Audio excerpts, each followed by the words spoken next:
Ladies and gentlemen, here he is. Woo! The sensation, Jason Gavon! Danmark har fået en ny verdensmester. Mikkel Tesla. He's the fucking champion of the world. Mikkel, man. Donnie Stevenson, piece of shit. No, I think Rosado, good boy. Rosado is a good boy. I've become a massive international superstar. It's as simple as that. I eat your asshole alive, you bitch. Scared of the real man. I'll fuck you till you love me, faggot. I'm going to physically shoot David Hay. He fucking glassed me. He glassed me. Derek, who down? I'm Shannon Briggs. I'm hard to kill. I'm the black team of the ball. I'm hard to fucking kill. Well, I believe Christopher can take a punch. I'm very good at math and looking at the fighter and seeing what his abilities are. I can't see that Golovkin has anything like Christopher's speed, his power, his punching ability, his hand speed, his foot movement. I don't see that from a calculating point of view. I don't see that he has anything like that. So then it's going to come down to heart. You know, I spoke to Joe Gallagher, they don't want to fight Carl Frampton. And the bottom line is, you know, no disrespect to Prosper, these guys aren't good enough to face Carl Frampton. I'm the best heavyweight champion in the world. I'm have WBC with me. I'm undefeated champion. Undisputed champion. I want who next? He's got my dinoribonnucleic acid.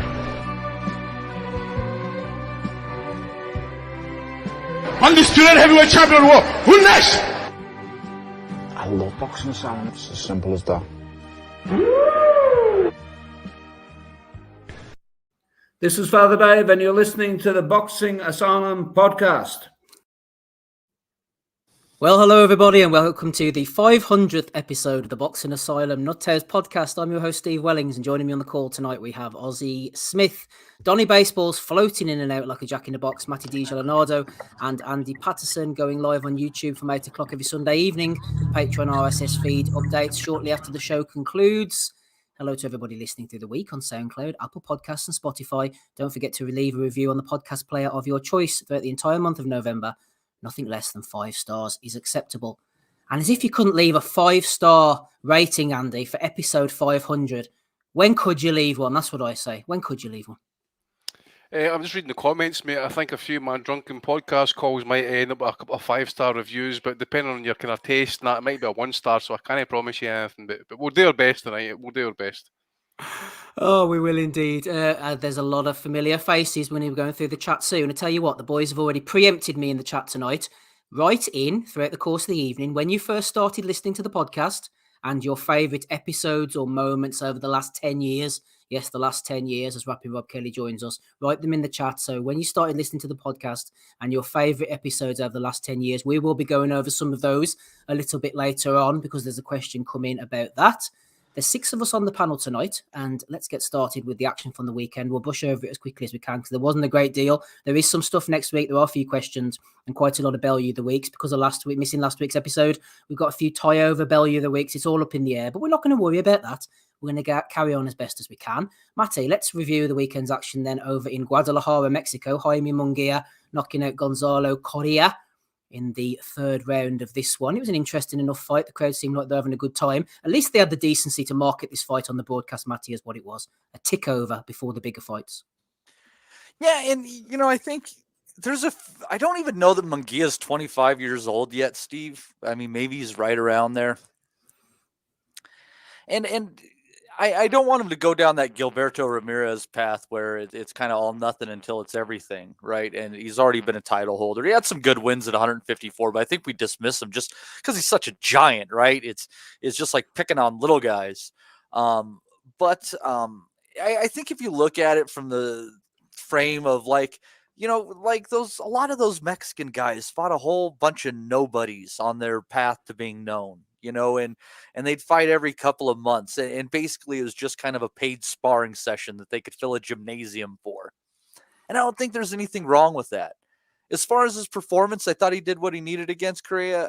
The guy didn't punch hard enough, I think, for Munguia to be worried. So reading much into it, it's not going to do you any favors. I'm just still excited to see that he's working with Eric Morales. I hope that pairing keeps going as it has been for, I think, well over a year now. I just wonder how much longer he's going to be able to make 160. Again, massive for the weight. I'm a fan, and whether he's going to end up being a top tier fighter or not, I don't know, but he's going to be in some fun fights. And I hope at least he proves himself to be better than the Julio Cesar Chavez Juniors of the world. Well, that's an interesting name to mention. I might come back to him a little bit later on. First of all, the super chats are flying in. Kaiser Koba has thrown in a tenner. Thanks very much to you, Mr. Koba. He says, thanks for all the entertainment over the years, lads. You are very welcome. Richard Graville himself, Ricky Graville, he might be banned from America. He's saving up all that flight money, $8.99, Viva La Boxing Asylum. Thank you very much, Richard. And Paul Griffiths as well, thrown in a fiver. So thank you very much to you, Mr. Griffiths. Andy, on Munguia, Gonzalo Correa, we knew he was vulnerable. He was a decent enough southpaw, but he'd been knocked out by the better opponents. Jaime Munguia, he gets this level of opposition out of there. That is a mercy for us, at least. You know that I'm a fan. If you are against an overmatched opponent, don't labour the 10 rounds, the 12 rounds, whatever. Get rid of them. At least we can say that Munguia does blast these no-hopers out of there. That's what you can probably say as a positive, to be fair, mate. Unless he's wanting to get the rounds in, which I would very seldom say that fighters want to, unless they really want to. But to be honest, I agree with what Matty was saying. We're up to about 35, 40 fights with this guy now, to be fair. It just looked like that guy just did not seem to, just didn't belong there. And I think the way it's going, actually, it is kind of like parallel to kind of Demetrius Andrade type kind of areas. That I mean, we kind of like laid a lot of blame at Andrade and Hearn for the kind of fights that they were making or whatever. But at the same time, I just think we've got to do a wee bit better with this guy in that as well. And I agree with Matty was saying as well about the guy's weight. He looks huge for 160 at this point, and he just looks like his mid-20s. He's still going to kind of keep growing. So I wouldn't be surprised to see him maybe up to 168. I don't see any star power with him. But as you say, the most positive thing we can say about it is he didn't kind of play about with it. He landed some kind of powerful hooks, and finally got the guy to kind of get him out of there. Basically, he's calling it. I think he was calling it Golovkin after the fight or whatever it was. So at this point, you would probably say, yeah, he's got a wee bit more experience. Golovkin, we know, probably isn't what he was. Goes without saying, but I still think, even at this point, I think Golovkin would still beat him. I think it would be a bit of war, and I think Golovkin would prevail, really, especially if it's a close quarters battle. I just think Golovkin's got the power. So do you think that Munguia is better than Murata? Nah, I don't, mate. We're talking maybe better. I'm saying like both are kind of like B-level fighters. I'd probably say, about the same level, probably. What are you thinking, like? I think he's a bit better than Murata. I think he's got more punches in his arsenal. I think he's got better offensive game in general. He does have defensive liabilities, but he's got the right guy in his corner there, in Eric Morales, who definitely added wrinkles to his game all throughout his career. So I don't know. Considering his age, and he doesn't have that quite the amateur pedigree that Murata had. I think that at the very least Munguia is better than Murata and is better at doing to Golovkin what Murata tried to do. I personally think that he's got a hell of a motor and he'd wear Golovkin out, especially Golovkin's age. Well, I would just say on that, at least on last night's performances, even if that was a tune-up for like Golovkin, then fair enough. But it's not. And unless he fights Golovkin next or whatever it is, or someone in the top 5, so to speak, there is. I just don't expect to see anything different or anything better from him. I think he'll just keep feasting on these this opposition that he's kind of facing. That's when the guys CD level fighters, if you want to call them that, and he'll feast on them. He'll maybe go rounds with them. I think Matty, there was no part of the prediction league last week. We were kind of doing the over under on it. Yep, I was the only one that got it right. What was it? Over 6? 3.5. 3.5. Yeah, there it was right on the belt line then. Yep. No, because it was only 3 rounds. So I was far from 3.5, though, is it 3? Well, 3.5 is 3 full plus another round. So, you guys lost, I won. It's one of my few, that's all that matters. one of my few victories. Let me have my fucking feathers, sorry, Steve, Matty, throughout this painful existence that has what been a nasty known as bastard I am, Matty. Yeah, really, this game that's win Matty's money or something. I don't know. This is a horror. I'm telling you. But I got that one, and not the Davies one, but obviously. But that was I thought that was, Steve. I just thought that card. If you look at it from just like the idea that we're getting to see just like a card of those mid-level Mexican guys who can come in and upset the apple cart. They're just that kind of pro. And there's some good matching on that. I think that was a fun card. It's obviously not a Showtime main event material or anything kind of like that, but I just think it was fun. It's something that might normally just be on TV Azteca, where you might not be able to see it, but we got, I enjoyed it. Did I pick you up right when you were talking? Did you say that you'd fancy Munguia to beat Golovkin? Yeah. What? He's got a hell of a motor, dude. You've been smoking that hay too much, mate. Come on, that's a bit. That's true, but that has nothing to do with this. It's just you got to think about this young guy, real big with the motor that he has. Golovkin and the liabilities he's shown. The one thing that Canelo doesn't do is throw a lot of punches, and I don't know. I've been wrong about a lot of things. I very well could be wrong about this too, but I mean, by the time they'd be fighting, Golovkin would probably be 41 years old. So I'm not believing that one, mate. I'm not. Golovkin's still too good for Munguia. Yeah, he's gonna waste Zarafa. I mean, he'll waste Zarafa in probably 4 or 5 rounds tops. I mean, he's still that level of fighter, but I don't know. I think people are dismissing Munguia, like not to the level I thought they were dismissing Wilder earlier in his career, but I think they're writing him off to some level. I don't know how good he is, but he's at least he's a B plus at least. He's a B plus at least. That's my hunch. Mm-hmm. Right, boys, before we go on to Aussie and continue with the Munguia chat, I'm going to have to do a bit of sweeping up here, otherwise I'm going to get completely lost. So, Ross Dalziel has said post-Bellew versus Cleverly 2, that's a favourite amongst the listenership, was excellent. Andy was absolutely hammered. So, yeah, I can agree with that one. Jimmy Yappy, that's Jimmy Tapner, says one of my favourite episodes is when Andy pissed up doing the post-podcast for White versus Povetkin 1, when White got... Wasn't that bad that night? I was just high on life. You was just enjoying yourself there, Andy, weren't you? Yeah, I wasn't that drunk that night. Quigg versus Frampton post fight is up there. Well, it couldn't have been any worse than the fight itself, I suppose. So, yeah. Mate, the pain was in my voice that day on the podcast, mate. Jesus Christ. Josh Ford said started properly listing mid-2020. Best episode has to be Bellew Clev post-fight. Andy talking about what he got up to pass the time. Actually, yeah, we often, I often, I can't speak for the rest of the panel, take it for granted, think everyone's been here for a long time. Andy's been here from the start. Matty's been here from the start. I've been here since 2014. So that I always think of myself as a newbie, but that's 8 years now. But a lot of people just do pick us up recently. Ross Dalziel says, been listening since day one. There you go. He's an old school. Few of the best. Grilling, Pedwardo, Hearn. Barker never fought Stern. That was Alex Morris. Post Bellew, Cleverly 2. Tommy versus Coogan. Post Quigg Frampton. And post Fury versus Chisora 2. I've never met a Sri Lankan fight, mate. Exactly. Des Watson thrown in a fiver. He says Povetkin White post fight pod was definitely one of the highlights. Keep up the good work. Same to you, Des. Thank you very much. MB says Grilling Hearn about Callum Smith fighting Nikola Shezloka. Yeah, that was a good one as well. Chilo 35. That's Jason Cheel. He's in the Patreon as well. Shout out to Jason. Happy 500th to the best pod on the planet. Magic Mike has thrown in 449 as well. Thank you to you, Mr. Mike. Ian Cleater, that's Cleater 17, thrown in a skydiver as well there. Matt Butters, he says, my first pod was the Virgil Ortiz versus Mikey McKinson one. So not long at all. First tuned in looking for people who are actually knowledgeable about the game. Well, you found us, Matt. So I suppose that's a start for you. What else have we got here then? Let's see. Oh, I've clicked off the page now. It's all going to pot tonight. Ryan Ormerod, he's thrown in a fiver as well. Thank you very much, Ryan. He's a regular listener in the chat every week. Michael Thompson there. That's Guitar Mikey. Only been listening a couple of years, but it's become a highlight of my week. I need to get a life. Congrats, lads. You do, absolutely. Ray has thrown in €23.99. Thanks for the content, lads. Get the Chinese in on me. Bosh.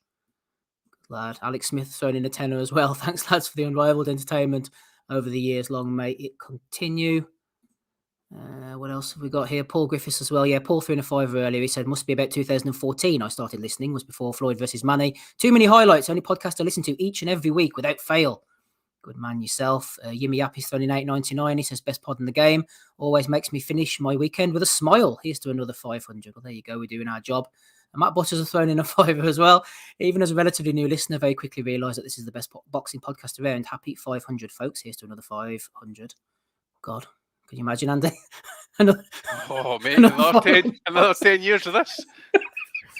No, look at the amazing super chats that are coming in, Steve. 500 episodes of hard work, but the payoff is today. It just all comes in on that 500th. Once Google have took their cut, Matty, this will be about £1.50 each. Uncle Sam's got a new aircraft carrier to pay for there. You know what I'm saying? Brutus the Great, $8.99 from him. He says, top work, gents, being on another 500 and listening since about 300. I remember the Fury Vad post-fight pod as a blinder. Proper going off of fall of AJ against Ruiz. Thank you to you, Mr. Brutus. Harvey RS 750 has thrown in a fiver as well. Avoiding the Brown has thrown in $17.99 towards the bag. Patrick Sweeney's thrown in 500 Norwegian kroner. Here's to the next 500. They are Norwegian kroner for each episode, aren't they? Aye, that's not bad, mate. It's about 50 quid came in there. It's a good boost, that. Exceptional. Yeah. Cossack says my favourite episodes are anyone with a rant from Aussie. Well, throw a super chat in, Cossack, and we might get a rant tonight. You never know. Aussie, don't know if you're going to rant about Jaime Munguia or not, but we were talking there about he wants Gennady Golovkin, who's fighting Zarafa, I think, in Australia next, or maybe Charlo. He's called him out as well. Who would you rather see out the two, Aussie, Golovkin or Charlo against Munguia? I think probably Charlo, to be honest. I'm not. I don't think Golovkin's got a lot left, to be honest. I think he's. I won't say completely over the hill, but he's a shadow of what he was, several years ago.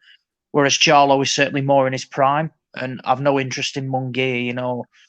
Whilst Golovkin is still good and will still prevent obvious tests, you'd still rather see him fight someone who is more in their prime. I didn't think Golovkin was. Where has that Zarafa fight come from? What that has come from absolutely nowhere. I thought he was ordered to fight somebody else as a mandatory, and it wasn't Zarafa. Oh, I'm sure. I could be completely wrong, but I'm sure it was. I forget. I thought it was the WBA mandatory though, but I might be wrong. But yeah, it's one of those. I mean, that is a fucking waste of time. Golovkin against Zarafa. That is just completely pointless. I don't care what he's got left, but he will obliterate Michael Zarafa. It will be a massacre. And I guess, Golovkin go over there, getting more money for basically banging out a shit. When is this fight supposed to be happening? Are we sure it's? Are we sure it's Zarafa? Where has that come from? There's nothing listed that I can recall. I have not seen verbal agreement, boys. That's all. Verbal agreement is all I'm seeing here on the Google. Zarafa's one has been talking though about it. To be fair. Mm. Yeah, it just seems like a bit odd. I'm sure he was ordered to fight somebody else, but it's Lara. But that was it. Yeah, there was something on Boxing Scene about that being next, and I have no idea. But that's that is it. It was Lara. 100% it's Lara, and if he doesn't, they've They've got to. Well, Golovkin will vacate the WBA belt, and it's a 75-25 split towards Golovkin. And it was Lara. And the last update of that was they needed to come to an agreement which will end on October the 23rd, or they will order purse bids. Well, clearly that agreement hasn't happened, but I mean, I'd love to know where this Zarafa fight, where it's come from and things like that, because it's just pointless, really. And Golovkin will just beat him around, beat him up, and it'll be an easy run out for him. But I can't see what belt it's going to be on the line for, but it's a nothing fight. Whereas the Charlo fight against Munguia, that'd work for me. But ultimately, Munguia likes to talk the talk. I know John Ryder was in the running to fight Munguia for last night. And Ryder had the toss-up between the Parker and the Munguia fights. The Munguia fight was paying more money, but then Munguia started to dick around with dates, venues, times, And they said, like, we're not being mugged around here, but essentially if the fight was just to be pulled off, to be put, and, when it never happens. So, how much does he want these big fights, really, Munguia? I'm not, it's all right calling out these people. Well, go on audio team to try and make these happen. We're talking about, it's saying here May 23. Why May? And if Golovkin fights in February, March time, there is no way that he's going to be boxing again in May. It's just not happening. He's got the epitome of just these C standard fighters, hasn't he? Munguia building up this record.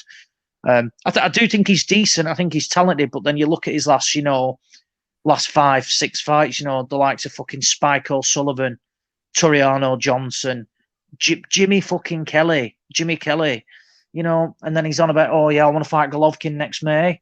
Well, why May? Why not make it happen sooner? He's not calling out Charlo. So yeah, we'll wait and see. But last night's fight was just completely pointless again. What the hell does he gain from boxing that guy last night, that Gonzalo Correa? Just pointless, absolutely pointless. It's not as if he's been inactive this year. He's had 3 fights prior to last night. Yeah, it's good to see him fight again, but come on, you can't say, oh yeah, we'll fight Golovkin next. Where was the active, to try and get a better opponent? They offered decent money to Ryder, but then couldn't lock in dates, times, etc.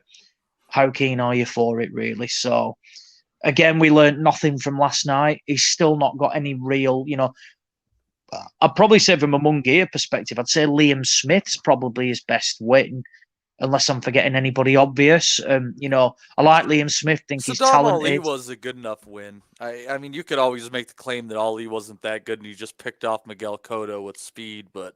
Yeah, I think for consistency of performance, it was Smith. Yeah, I would say Smith. But again, like Liam Smith's decent without being spectacular, really. So, realistic, a Golovkin fight would be a significant step up, even though Golovkin is a shadow of what he was, 3 years ago, really, which is understandable. In that last Canelo fight wasn't great. Got paid huge amounts of cash. We need to wait and see. It's all right to talk the talk. Let's see if they can walk the walk. But me personally, I'd prefer to see that Charlo fight. I think it's more competitive. And he would be boxing somebody somewhat in their prime and not somebody who's long over the hill. If not that, I'd love to see a fight, against someone like Chris Eubank Jr. I think that'd be a good fight. But we've said it before, the 160 middleweight division isn't very good. There's just no depth there. I'm just looking at BoxRec rankings and things like that now. It's just not great. You've got fucking Vinny Fagenbutts in the top 15. I mean, how the fuck is he in the top 15? He is trash, absolute trash. There's just no real depth. Dervyachenko's still knocking about. There's just not a lot there. So yeah, we need to wait and see how things play out. But a Charlo fight would be fantastic for me. Yeah, talking of fantastic, I don't really know where you go from this. Shout out to the boys who are throwing in the money here. Fergal, the Dr. FMG, a friend from Australia, has thrown one in. He says one highlight was the US intelligence services finally catching up with Ricky Gavril.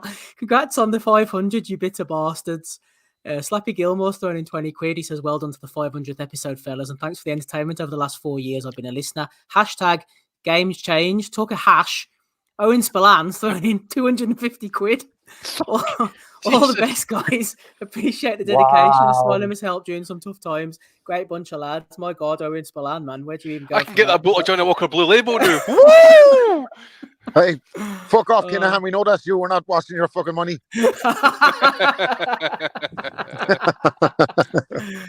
Oh, my God. Man, like. Do you know how many large Fair play, Owen. pancakes That's amazing. a man Fair can play to get you. with that? Let alone how many orders of mini pancakes a man That's can going get to with take that. about 2 hours to clear the fucking. You know what I'm saying, Steve? See how he's got a wee timer for the money. Oh, yeah. If hard Owen's through. got any sense, he'll just pull that straight back out again, Andy. That's what I would do if I was him. Yeah. It takes about, Pull it it takes back about out 5 before the minutes for fucking. 30 quid to get through. Pull it back out before the Criminal Assets Bureau start investigating. I'll be the country by that point, mate. Oh, good lad, Owen. Good lad indeed. Right, Right, you Rob's can on the reveal call. any chance of a Lento Friday. Hey, no, DMs closed, Owen. Close them DMs quickly. Rob's on the call, so's Donnie, but I'm going to go to Danny Young next because Danny is hanging out in New York, no less, with friend of the pod, Joe Kennedy. So I'm going to get Danny on now. Hopefully his Wi-Fi is holding up okay. Good evening, Daniel. How are you, sir? Yo, can you hear us? Yeah, we can hear you. Oh, Danny boy, the pipes are calling. We're live in a bar in New York with Mr. Joe Kennedy, as you can all see. How are we all doing? Happy 500? Last boys, how you get on? Yep. Yeah, we're good. All good. We've got a t-shirt here to show off as well. Yeah, so Steve, obviously we don't want to. Can you hear us all right? Yeah, can hear you fine. Go on ahead. Yeah. Right, good. Right, so yeah. 3CI. Right. So to celebrate the 500th edition of the Boxing Asylum, some of you all know we've got a special limited edition T-shirt to roll out. Kronk style, baby, loving it. Loving it, yeah. So we're going to roll out these. So obviously, I will get the word out to Steve or something like that, and we'll get the message out. People can order these for myself. I tell you what, lads. Put that Boxing Asylum t-shirt away in the pub before the women are dripping off you, will you? For fuck's sake.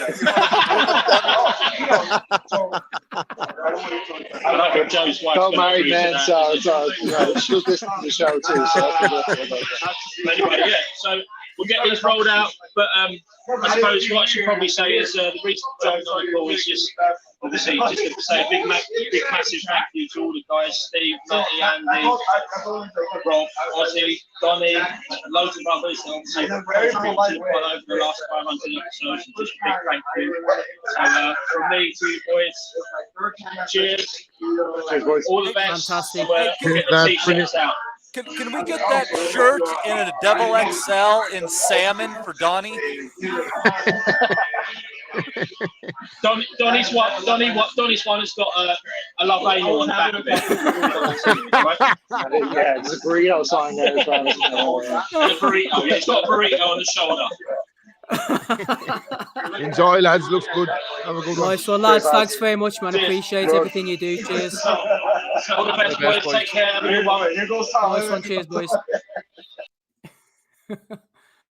Oh, that's class, man. There's the lads. Danny Young doing the t-shirts and the merchandise, and Joe Kennedy head of the Prediction League. Rob, that's the good thing, though, isn't it, man? Community spirit. There's a lot of boys out there. They've been following us from day one. And they're just getting stuck in, enjoying in the chat and everything. A lot of prediction leagues out there as well, you know what I mean? Who gives a shit? Other prediction leagues are available, Rob. Myself and Danny have been on the piss somewhere, fucking Europe, Scotland, England. It's been good times. It is indeed. There's £30 another Asylum stalwart every Sunday evening. To everyone in the chat, the lads on the panel, congratulations. 500 episodes is a brilliant achievement. Where would we be without the Asylum on a Sunday? RIP Mark Potter, friend. Yeah, absolutely well said. Des, best wishes to Mark Potter, who passed away this week as well. Donnie, you saw the t-shirt. You're on the call. Good to have you as always. You another one who's been around from day one. How you feeling, Donnie? Is this an emotional moment for you?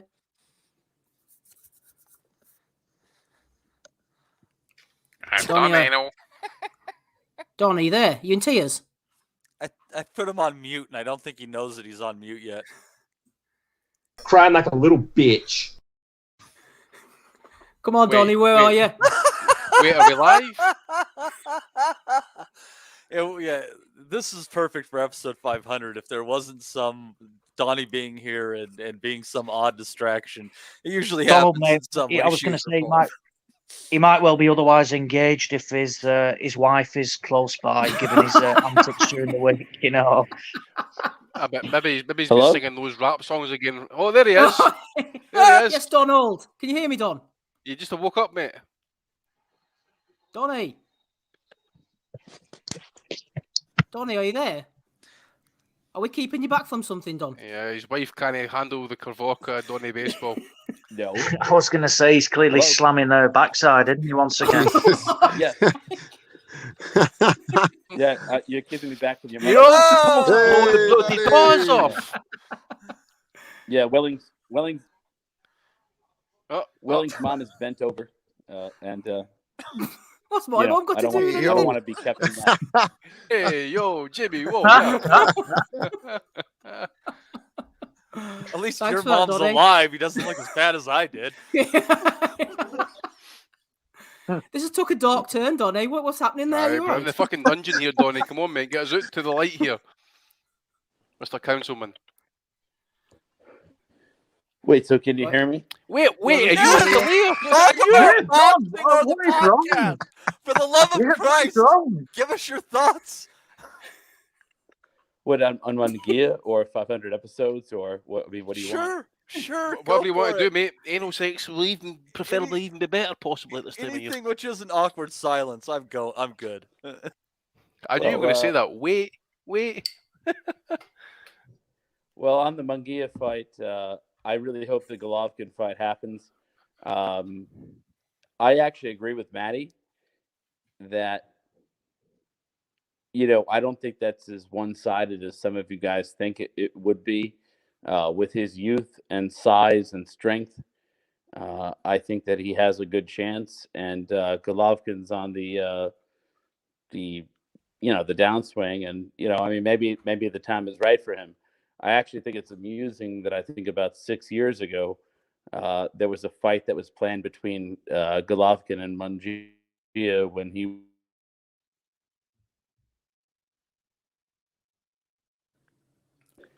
And they actually, villain.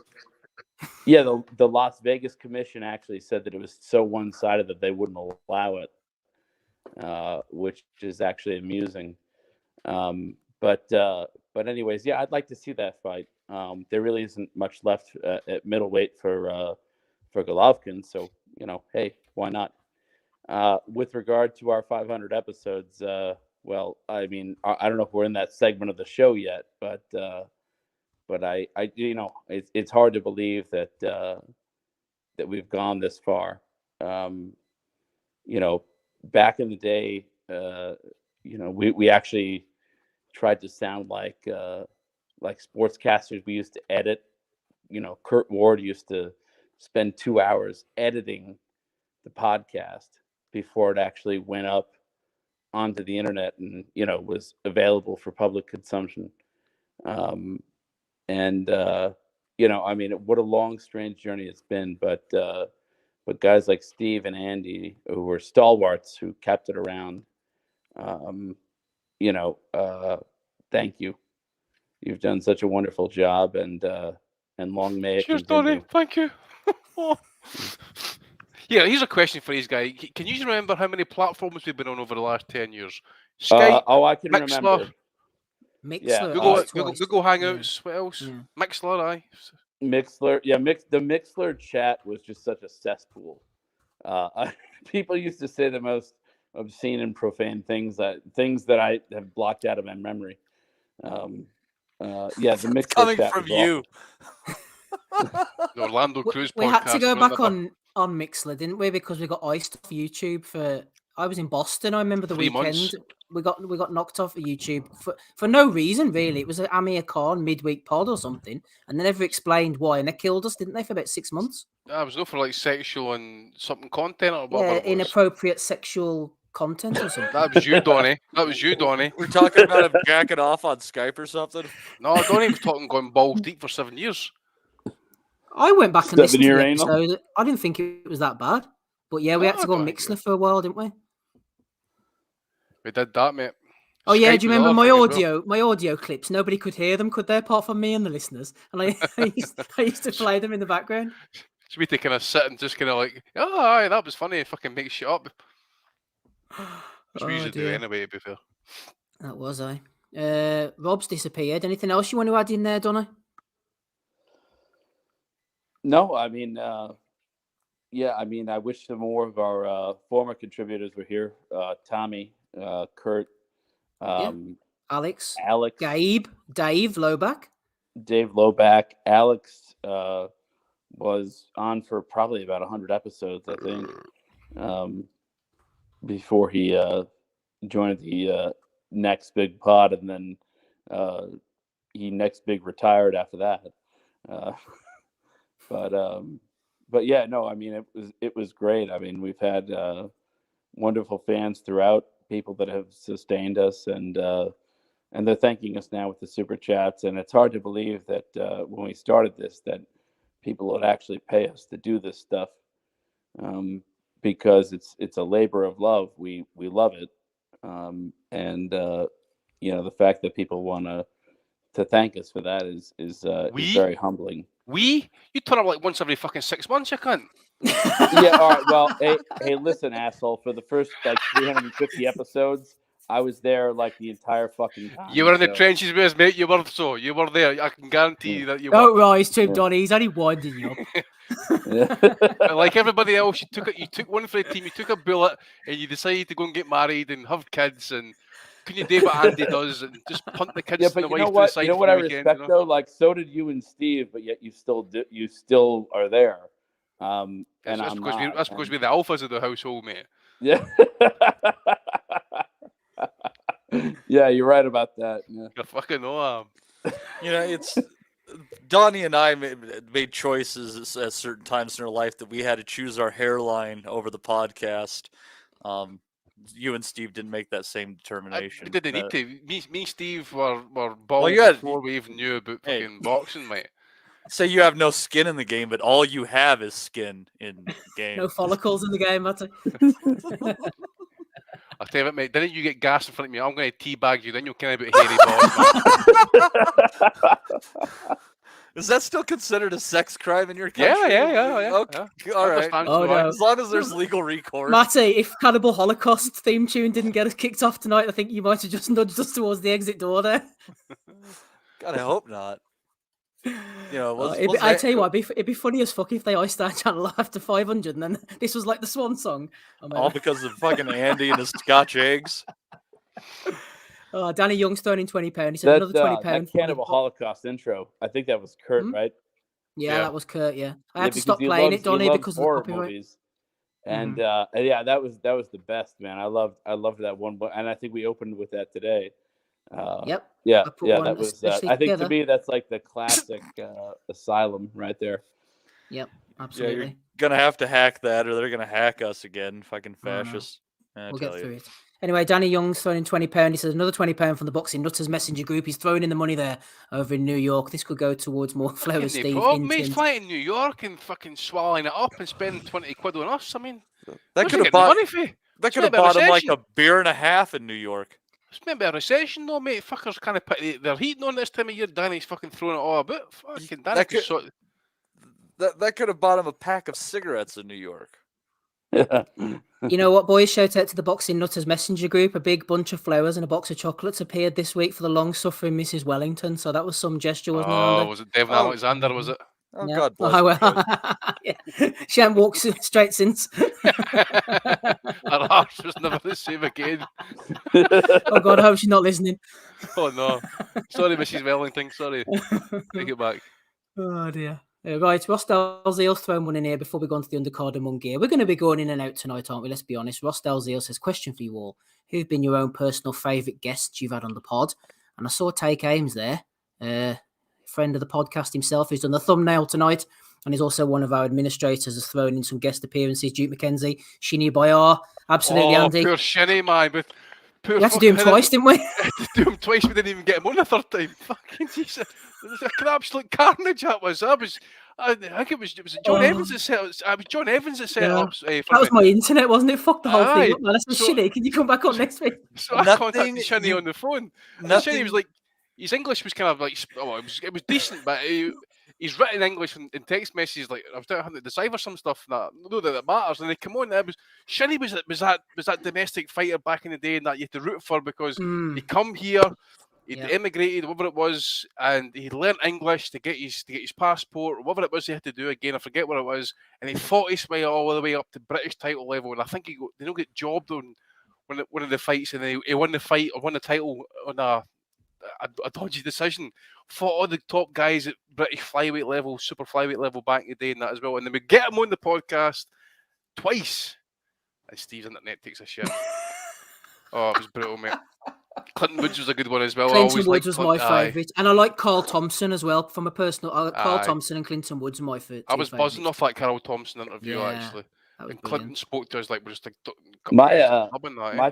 My favorite podcast guest was Derek Chisara's trainer. Was that Don Charles? Don Charles, one of my favorites too. I love Don. He spent like 3 hours with us just talking.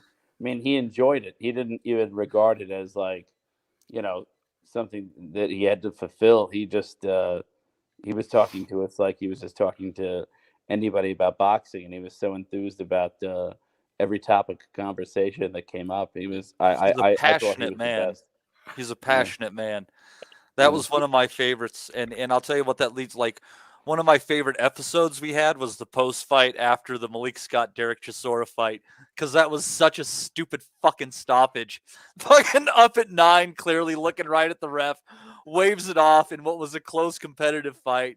Oh God, that pissed me off so much. But we had good banter after that, and then we got to interview Don after that, and he said that Malik offered him a cigar, and he didn't smoke it because he doesn't smoke anyways. But I don't know, it was just nice. They had a lot of respect for each other, and that whole between Don and the fight itself and everything like that. That was a good time. Like, I think that was kind of like one of the heyday fights of like the British UK versus each other scenes and the hardcore forums. Because we had good banter online about that too. It kind of takes me back to the good forum days.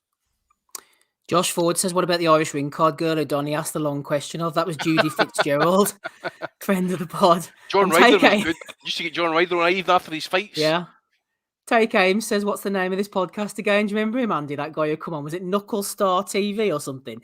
And he was like, yeah, lads, love the podcast. Yeah, what's the name of this podcast again? I can't mind, but it was a guy who came on. Remember the guy who came on the call? He's like, oh, sorry, I think it was an American. He actually says, give me a minute here. He starts like, Mom! Oh, Mom, yeah, that's right. Turn the fucking TV down.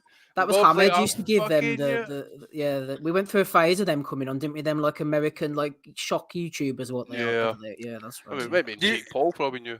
Do you guys remember the anxiety-inducing event that was Donnie interviewing Enzo Calzaghe? Oh, mate, don't. I'm still in therapy in that one. Like. Donnie taking time off of his work actually, and he's actually interviewing Enzo Calzaghe in the car. Right, and Enzo Calzaghe just, even the English is challenging to understand, right? And he's got Donnie asked him fucking long, convoluted questions about Carol Froch. It took about 5 minutes to ask the question, and Enzo Calzaghe went, eh? And then Donnie tried to make a joke in there somewhere, and it went off just totally poorly, and Enzo just wanted out. It was just. I'll tell you a favourite moment, Steve. You want to hear this one? Go on. Right. So I'm at work this day, and I would be about 3 o'clock in the afternoon. Donnie is still in law school, I believe. DiBella story? Aye. Donnie's in law school at this point, and his phone's going off, right? So I'm getting messages from Kurt saying that Donnie's trying to get in touch with me, but I was actually in the middle of a meeting at the time, right? So I come out of this meeting, and I'm looking at my phone, missed calls, and Donnie's like that. He says, Andy, contact me ASAP. Lou DiBella is fucking raging. Right? I says, what's he fucking raging at you for? He says, you've done nothing wrong. So anyway, I phoned Donnie up. Donnie's like, oh, Andy, mate. I said, listen, I've got to go into class shortly here. He says, but Lou DiBella thinks I'm you. He says, what do you mean? He says, he thinks I'm you. He's phoning me up saying, Andy, what the fuck are you doing with this boxing scene article that you put up here?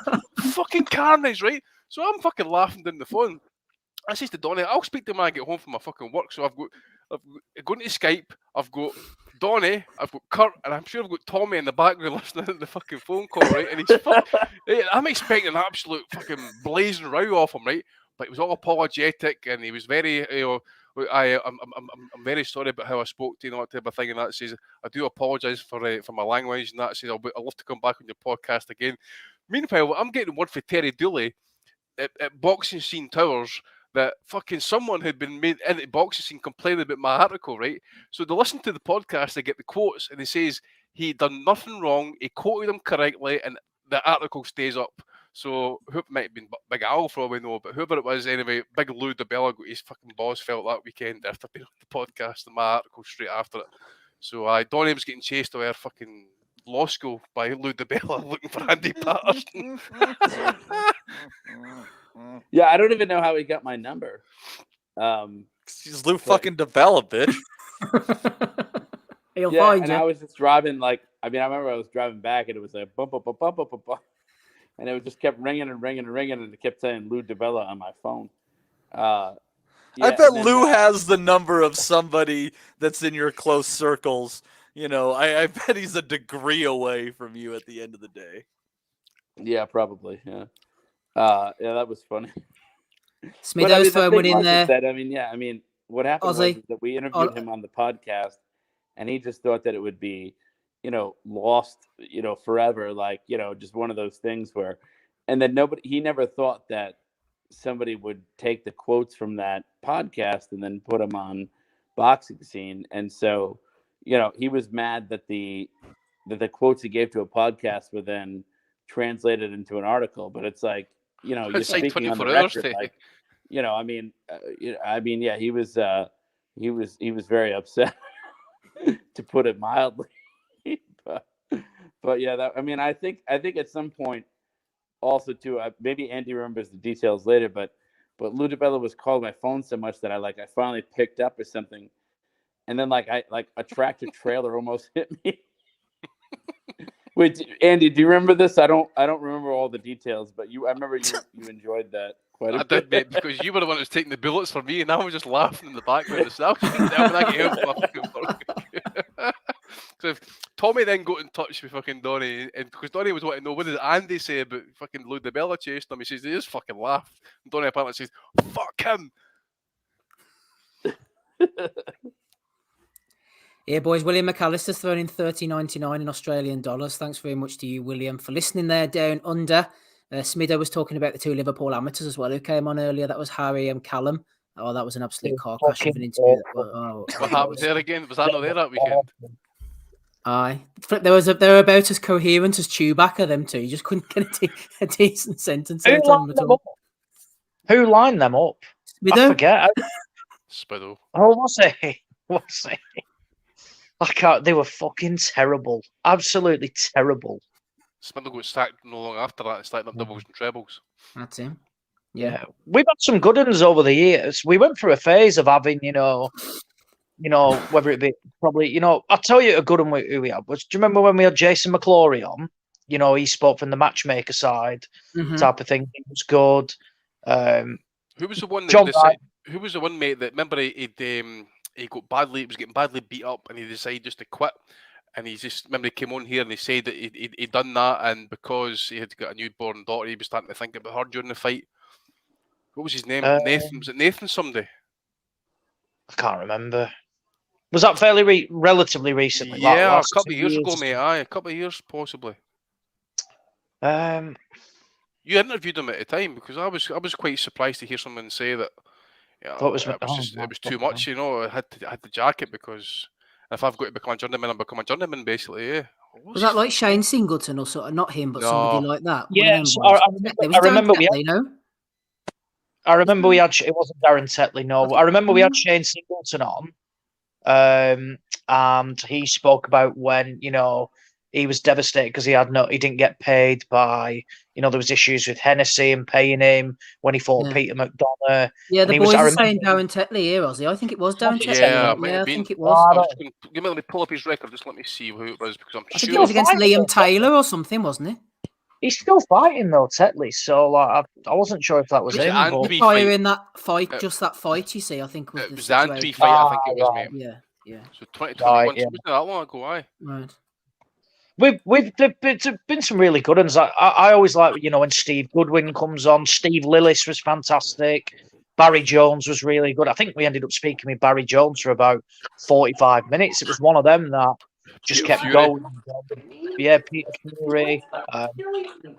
We've done well. Like I said, John Ryder's always been good, because the time he gives us. I think he came on just after he got jobbed off Callum Smith. Not many pros who are boxing at that top level will jump on a relatively small boxing podcast the day after they've boxed to review the fight and talk about it. Same with the Jacobs fight. Yeah, exactly. Oh, yeah, bloody hell, yeah. And just after the Johnny Jacobs win as well, yeah. Always gives us time. Always, answers all the questions that get posed to him as well. So yeah, we've been really fortunate with some of the people that have. Do we dare even mention one Pedward John word Hearn? I wasn't on when. I know, but he still came on for a good 2 hours at least, absolutely, yeah. Still a wanker though. Oh, Even Ed. He might come back on again. You never know, old Eddie. We have tried to get the guru on tonight, Tommy Allen, but unfortunately he hasn't been able to join us as yet. He might turn up. Who knows? One person who has turned up, former podcaster himself, back on the airwaves after many years away. It's only Brian King. How you doing, Brian? Fucking hell, here he is. Can you hear me? Yeah, we can hear you. How are you, Brian? No, not bad, not bad. What are you watching these days, Brian? You still on the boxing scene? Absolutely not. Why not? I've watched about 3 fights this year. Which ones? Taylor, Carroll, Fury, White, and Wood, Conlon. That's the only 3 fights I've seen. You never seen music? I've got it in my Skybox and I've still not watched it. I get it watched, man. I've just not got it in me. I really just haven't got it in me. I don't know how you can keep doing it with the amount of bullshit that keeps going on through all this. Honestly, like take an injection to be positive, mate. I've told loads of people, like when I was over for the Golovkin Canelo fight, that just ended it for me. Like just there and then.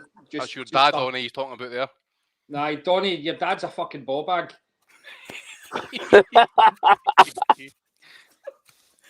He's ruined boxing for this young man.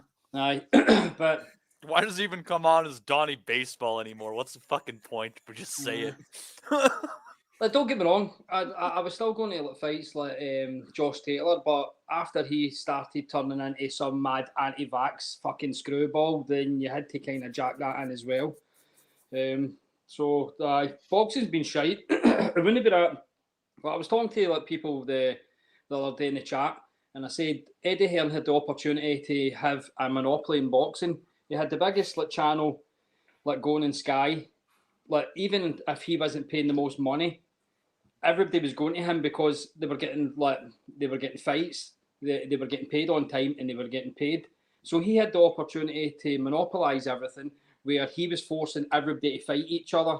But what he done instead was he was a promoter that acted like a manager, that acted like a TV executive, which was the three of them just kind of work against each other. Instead, he should have been trying to make the best fights for the least amount of money. But what he was trying to do was make the shittiest fights for the most money, and it just kind of fucked everybody over. I mean, I'll be totally honest, I couldn't give a shit if a boxer ends up broke. I really couldn't. So when Don King made all these great fights, Bob Arum, it was great. It was great for the fans, but gradually you get wore down. And I can remember saying to the likes of you ages ago, when Mayweather was going to retire, I said, see, when he retires, boxing's going to take a massive dip. It's going to be a lull, because me personally, I think for boxing, you need an American superstar for the fall of the sport to orbit around. Regardless of what your opinion was of Mayweather, boxing kind of just it generated interest with him. And after he went, it's kind of fucking nosedived. I know you've had a lot of good talent, but it really has. You don't get MD really fighting anymore. They fight twice at the absolute fucking most. Then if you get Canelo's the anomaly where he'll maybe fight 3-4 times a year. But what's the point in having an interest in a sport that hasn't got an interest in its own fans? It's backwards. Well, I mean, Brian, at the heavyweight division, I mean, I can tell you that a lot of casuals that live around me are all about the heavyweight fights, the Joshua fights, of course, the Tyson Fury and Wilder fights. I mean, that was appointment viewing for a lot of people. Those fights did over 1 million in pay-per-view buys, which is in this era is fantastic. I mean, the heavyweight division's actually been carrying boxing. Tyson Fury never done over 1 million buys. What, with Wilder, the third one? Yeah, you did. No. Really? No chance. Did they release the numbers? No. which is the whole which is why they don't release them. There's absolutely no way Wilder and Fury done over 1 million buys, but that's few and far between. Like heavyweights is kind of like it's its own planet, like with regards to everybody else. But like again, Tyson Fury's turned into a bit of a circus as well, and then what we're getting like Chisora. I heard them I heard you last week saying you don't mind like Fury taking a kind of gimme, which is a Chisora. But seriously, see if somebody's like fighting twice a year, and the other opponent was fucking like White, then no. Like gimmies, like you shouldn't be taking a gimme, like especially against Chisora. After remember like Fury fought fucking Southpaw against like Chisora in his last fight. Nobody'd seen that before. And they won every fucking round. And this guy's an absolute cabbage now, so what's it going to be like now? So, I know, your life gets less stressful when you just kind of take a step back from boxing and watch absolutely fucking none of it. Brian, just check your mic a second. I'm getting a bit of feedback off you. It's like a sound of robotic noise. Right, hold on, I'm going to fix it. Thanks. Brian King's on the call, everybody. Next big pod aficionado. Go on. Steve, forgive me for saying so, but I mean, in other words, I think right now we have either the unified champs or close to unified champs in more divisions than I can really remember. I mean, when Fury and Usyk eventually fight, which they will, you'll have a unified heavyweight champion. When Bivol and Beterbiev fight at light heavyweight, you're going to have a unified champion. Canelo unified all the belts at 168. Josh Taylor. Pardon? Josh Taylor at 140. Josh Taylor at 140. Terence Crawford at 154. 2 weights, I think. 140. Charlo unified all the belts at 154. At 140 is Josh Taylor. Usyk at cruiserweight. What's that? Usyk at cruiserweight. Right. Yep. And there's a few others down below that I can't think of. Crawford. When Gervonta and Ryan Garcia fight, I think that unifies everything. No, because Haney has those belts, doesn't he? Unless what weight are they fighting at? Is that lightweight? I think they're contracted at 136, according to what I saw online yesterday. Oh, there'll be the 136-pound unification, but I think Haney's got most of the belts. Davies is in a fight as well before this, and it's not an easy one either. That guy's Hector Garcia. That's not a fucking gimme by with that one.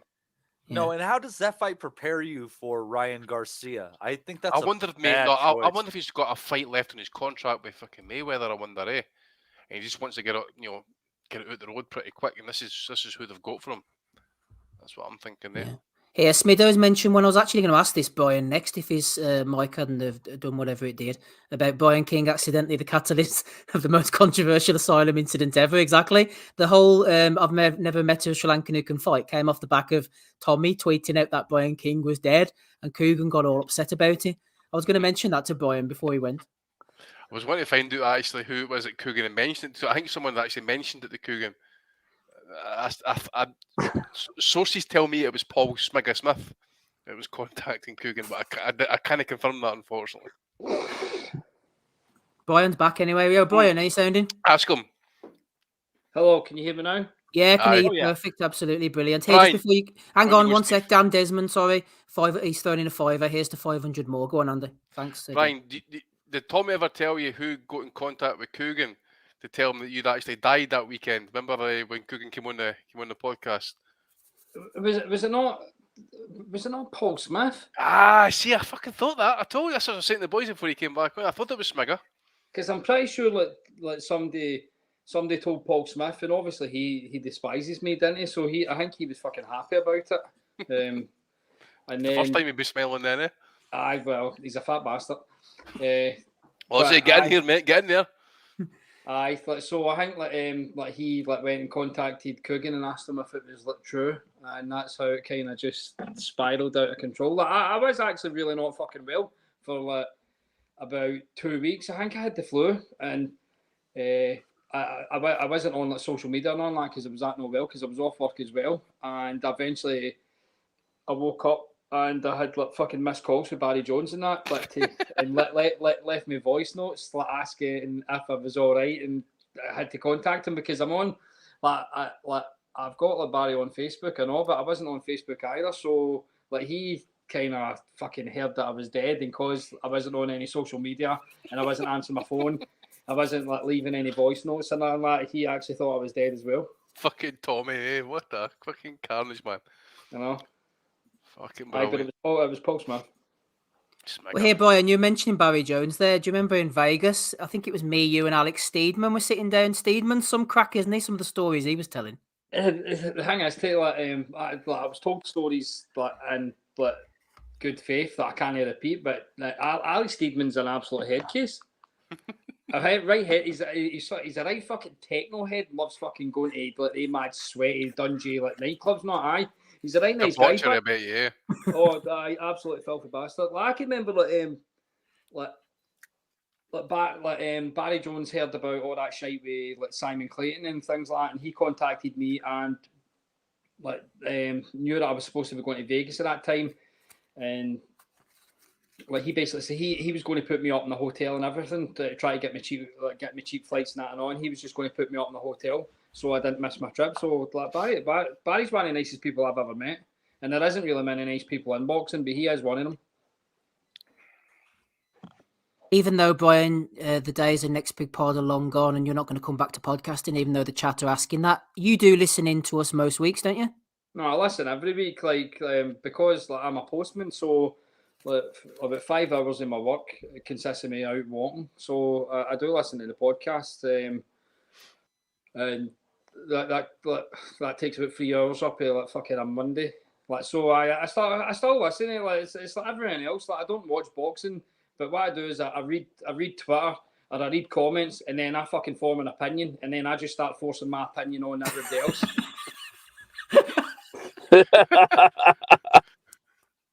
So nothing's really changed, but I don't know. But there was only 2 fights that I was really interested in, and that was like Josh Taylor and Ramirez, and I couldn't get to that because of COVID. And with Spence v Crawford, and that kind of just looks as if it's not going to happen. So, I can't think of any other. I know, yous are right into it, and there's loads of fights getting made. Honestly, I'm not even remotely bit interested in Fury Usyk. I think I know yous kind of think it's a hard fight for Fury, but I really don't. And it's that's not even the fight I would want made in heavyweight, even though it's for the Undisputed. The fight that I want is Wilder versus Joshua. That's the only fight I really. You just want to see a body on the slab. That's what you want to see with that fight. But it could I know Joshua's got a kind of weak chin, and if Wilder hits him, he'll knock him clean out. But at the same time, Wilder's not actually got a granite chin either. So I think it would be just a fucking three round shootout. It's the most entertaining fight. Wilder's the most entertaining boxer in the sport. We said that a few weeks back. He's great. He's great to watch. He's never in a bad fight. I don't think I've ever seen him win in a fight. Never. Every time I've watched him, he's losing handedly. Other than the Stavern fight, where it was the first time he ever boxed. But other than that, he's just always losing a fight and knock somebody out. But in the first fight in Britain, that fight is over. Wilder is the champion and he wins. Oh, definitely, definitely. But Ian John Lewis must up a fight as soon as Fury hit the deck. Aye, but again, but if you didn't have that sort of referee that let Fury get up, then you wouldn't have this story. There wasn't a bad fight in referee either. That was the thing. I think Wilder brought the best out of Fury. Fury can fucking stink the joint now, but at least Wilder made them fight. So I've not got a bad word to say about Wilder. He's a bit of a weirdo, but I just want to see him fight Joshua. I don't really care whether Joshua wins or not. It's not like a case I want to see him lose. It's the fight I would like to see. But I think that would be a great fight. It would be. Sometimes great fights don't have to involve titles.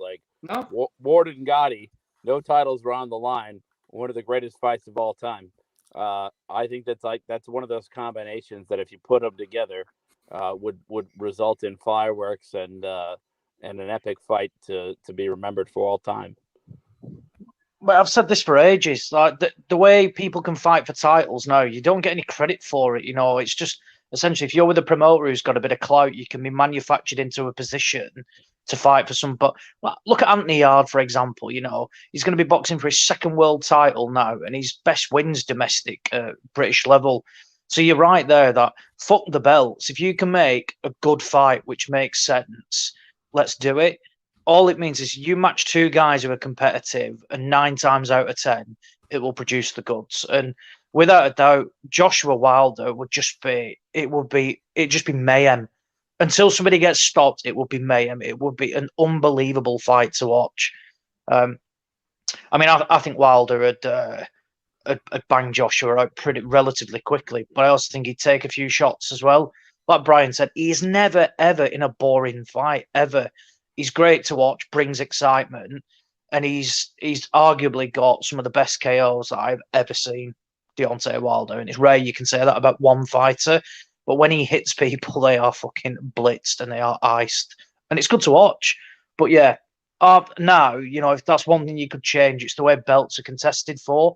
It should be the best fighting for world titles, or, you know, getting the rankings, not some of this bullshit that we see now. And ultimately, you know, it's a bit of a get out, you know, for some of the promoters. Well, no, it needs to be for a world title. Well, why? Why? It doesn't need to be for necessarily a world title. Ultimately, Edward likes to talk about money and, you know, a fucking fancy belt. You can't walk into whatever Morrison's, Asda, wherever, and pay for your fucking shopping with an IBF world title. What you pay for is it with cash. Well said, Ozzy. Alex M hanging in the chat there. If that's Alex Morris, I think it is. I will put the link in if you want to join us. You are more than welcome to click on the link and come back on. It'd be good to hear you after all this time. Brian's having a few sound issues. He's going to try and log back in if he can. Is Alex Morris here? I think he's on the YouTube that's chat. him in the chat. Yeah, I think that's him in the chat. If it is Alex, I'm going to throw the StreamYard in a minute. Alex. So he was.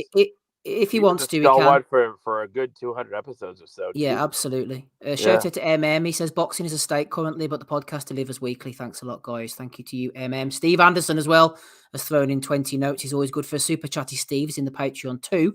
The Marco Barrera, I haven't seen that name for a while. He's a Patreon as well. Listen to all the punches from the past episodes. Here's to 500 more, lads. Cheers. Says Marco Barrera. So thanks to you. Yeah, I might hop on in a bit, says Alex. I'm going to put the StreamYard link in now, and if you want to join us, Alex, you're more than welcome. It'd be good to hear from you again after all that time. Maybe Kurt can jump on and Tommy if they see it. And hey to Dave Lowback, we might be able to pull Gabe up as well from the basement. He pulled Dave the Hater off his missus, man. He's never away for her. No, exactly, yeah. Good old Dave the Hater. Love a bit of hater. There's the link. Jump on, Alex, if you want. You're more than welcome. Right, let's tidy up a few things from the weekend. Ozzy, give us a shout out quickly for Liam Davis over in Telford. How he performed against Iron Up Baluto. I thought it was actually a very mature performance from Davis. This is a really good win. Baluto, you know, is one of those guys that is incredibly difficult to beat. And, you know, we've seen Baluto, you know, he's got good wins on his record. You know, knocked out David Oliver Joyce, beat TJ Dahoney. I remember he got a win over Kyle Williams as well. Gave Michael Conlon all sorts of problems, beat Brad Foster. So when I saw that they took the fight for Davis, I thought, is it just one of these from where one of Frank's lads has got beat, but we'll chuck him in again and roll the dice? But I'd say Davis has beaten him pretty handedly compared to anybody else that Baluta has fallen short against. It was a really, really good, mature performance. And I think there's a lot to like about him. Got to remember, that was only Davis's 13th fight last night. Now, I don't know a lot about him in terms of his amateur background, you know, if he's had a big build-up. I know he's come through, like, the BCB system down in the Midlands. And realistically, we've only seen him step up pretty much from, you know, realistically, Dixon Flores. You know, he got a win over Sean Cairns a few years ago, I think back in 2020. But that was for the English title. So, yeah, don't mind going that route whatsoever. And then, yeah, in his last 3 fights, he's all one on point, decisioned. Dixon Flores, Mark Leach, who, you know, domestically is a very good, very good bantamweight. Beat Chris Bork. Well, didn't just beat super bantam. Sorry, didn't just beat Chris Bork, but battered him really. And Liam Davis completely outboxed Mark Leach. And then he's moved on to Baluta last night, who, like I say, you know, is a real tough night's work for anybody, and Davis nullified that. Domestically, Super Bantam's fantastic. in the UK. It's brilliant. You know, there's so many fights to make. You know, there's loads of names coming through or at that level now. I don't want them to rush Davies. You know, we've said before, there's this obsession with getting guys to world level and rushing them through, and there's no value. I want to see him defend that European title, take on some different styles, you know, get some opponents under, you know, good opponents, good wins under his belt and build him. You know, it could be a big name for Warren, you know, in an era now in boxing where actually, you know, once the likes of Fury go, Dillian White, you know, not talented, but is a big name in terms of things like that, you know, in terms of drawing views, numbers, etc. Once these guys go, there's going to be a huge gap at the top. And it's, you know, time for, you know, like these guys to, you know, to be built properly. He's headlining shows in Telford. Nothing wrong with that. Not a massive arena, but, you know, it's one from where he can be built. Good fighter, though. Sin talk, you know, put him in with Zalani Tete. Bit big of a step up for me, in my opinion, yeah. I mean, we saw what Tete did to Jason Cunningham. Just beat the shit, but just battered him. No need to rush Davies yet. So, yeah, look, that European title does get you world rankings, but you don't need to rush it yet. Loads of, you know, opportunities, fights available, etc. that can be made. So, yeah, let's make it happen. There's Donnie and Piercey, boy. How you doing, Pierce? You're lucky you got your mama's looks, kiddo. Yeah. Pierce, hello. Future boxing judging there. This is your dad talking to you here. Who's that? Donnie's son. Aye, but who's holding the vein? Donnie. Donnie, That's Donnie. There's Donnie. You're one Jew bastard. Oh, Jesus, fuck. Oh, thanks, Gary Kavanagh. He's throwing in £50 super chat there. Good lad, Gary. He's always good for a pound or two. Telford is a good boxing town, says Christmas. That is good stuff. There's Donnie and his son on the camera. If you listen to the audio version, you'll not be able to see that one. Here, Rob, did you see anything among gear over the weekend? I hope you weren't able to hear that one either. Yeah, as look at everybody knew, Munguia was never going to go to war with Korea, was he? It was going to be a quick exit. I think we called it correctly, didn't we? The under 4 rounds. Did Maddie lose money or win money on that? Who knows? I got it, motherfucker. I got it. But I think what Ozzy's saying about Munguia, and everybody really is saying about Munguia, and Maddie like is having a bit of a pity party for him because he feels like we're writing him off. But like honestly, like the guys that he's beaten, like it's not even prime Jimmy Kelly and Spike O'Sullivan that he's beaten. It's like fucking, you know, the guys that have already been around the block versions of those guys, and that's who he's propping up his record with. Dennis Hogan has fucking beaten him out of sight already. I just think Charlo will blast him out, man. I think they're kind of elongating his career on purpose. Just trying to keep him out. No, he has a big Mexican fan base. Exactly, dude. I'm your daddy, so is Rob. It's up for debate though, wee man. Don't worry about it. But yeah, no, I just like to see Munguia get on with it now. Without no protection. I think Jesus Christ.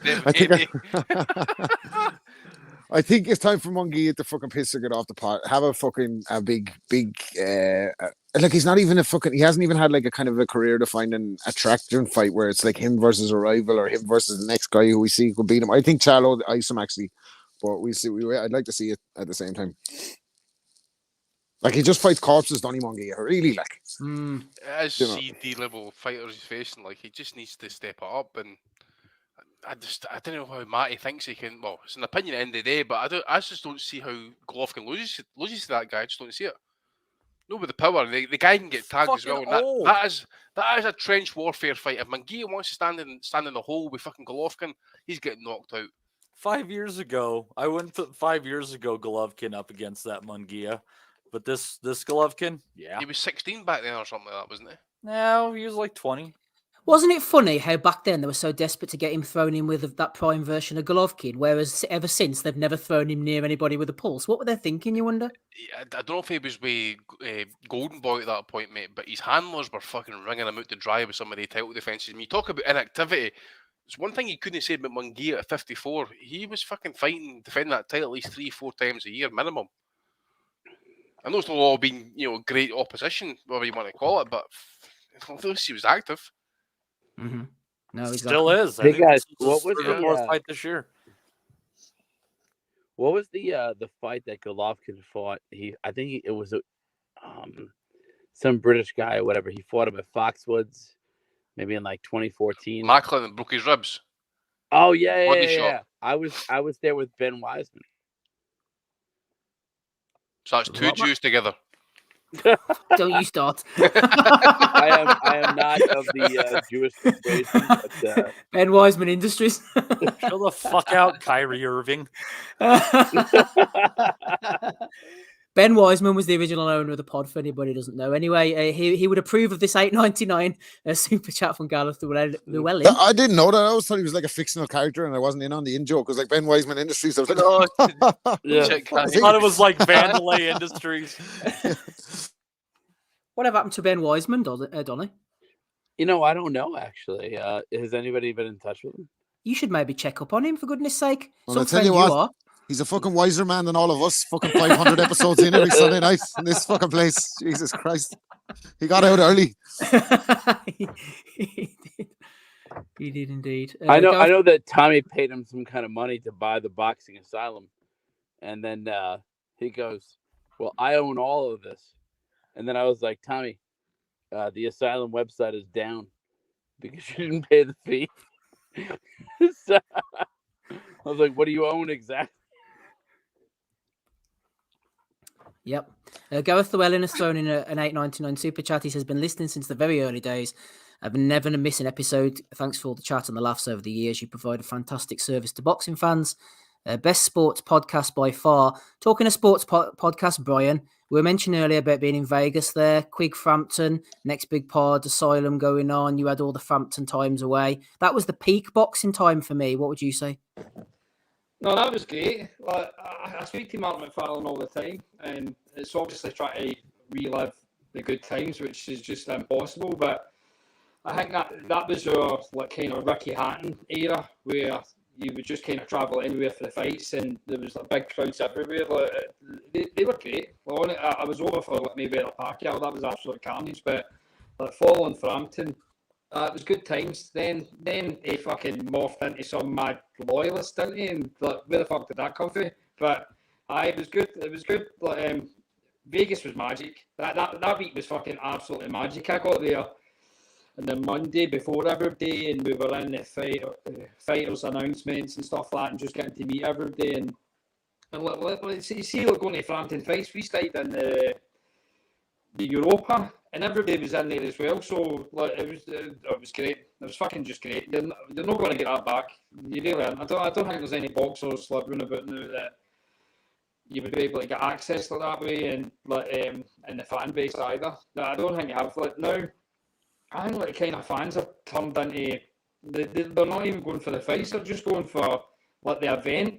Hearn's turned into some sort of reality TV where they're not even going for to watch the guy's boxing. They're just going to basically see him. So it was great. Vegas was fucking magic. I would like to do Vegas again for a fight, but there isn't really much on. No, there's not much going on at the moment. Brian, you're fuzzing in and out again. So before I let you go, is there anything else you want to throw in there? And thanks for coming on tonight, by the way. No, boxing shite. Mm-hmm. That's not what you used to say. You should say fuck boxing. Say it better than that. Fuck boxing. There we go. Brian, you're a big TMT guy. What do you think of Floyd's exhibition tour? And before you go, I've got a question for you as well. So when you go. I've not watched one fucking Floyd exhibition fight. I didn't watch the McGregor fight. That was a bit of a killer because everybody was making an absolute fortune for gambling on it. But I've never watched one of his fights. As much as I love Floyd, he is an absolutely a man. But if people are fucking into that, just watching him fight absolute cabbages, then that's up to them. But I've only watched anything like that. I've never watched any of the YouTube fights or anything like that either. So fair enough. And I mean, he's absolutely skinned me. Every time I would go over there, I would spend a couple £100 on hats that I'd never ever fucking wore. Right, dickhead. I've got one for you. Right, this will maybe take you back. Good times, right? We're probably both sober that night. Again, I was anyway. Josh Taylor, O'Hara Davis. How fucking good was that atmosphere, man? See the fact there was only about 3,000-4,000 people there. It was carnage, man. It was one of the best atmospheres I've ever seen. Like Hearn walked out cocky as fuck, told me Alford in my square going to shot it. It was great. like it reminded me of when the night Arthur fought Gomez in Edinburgh. The fucking atmosphere was incredible. You only get about 4,000 in at Meadowbank, like my seat was like.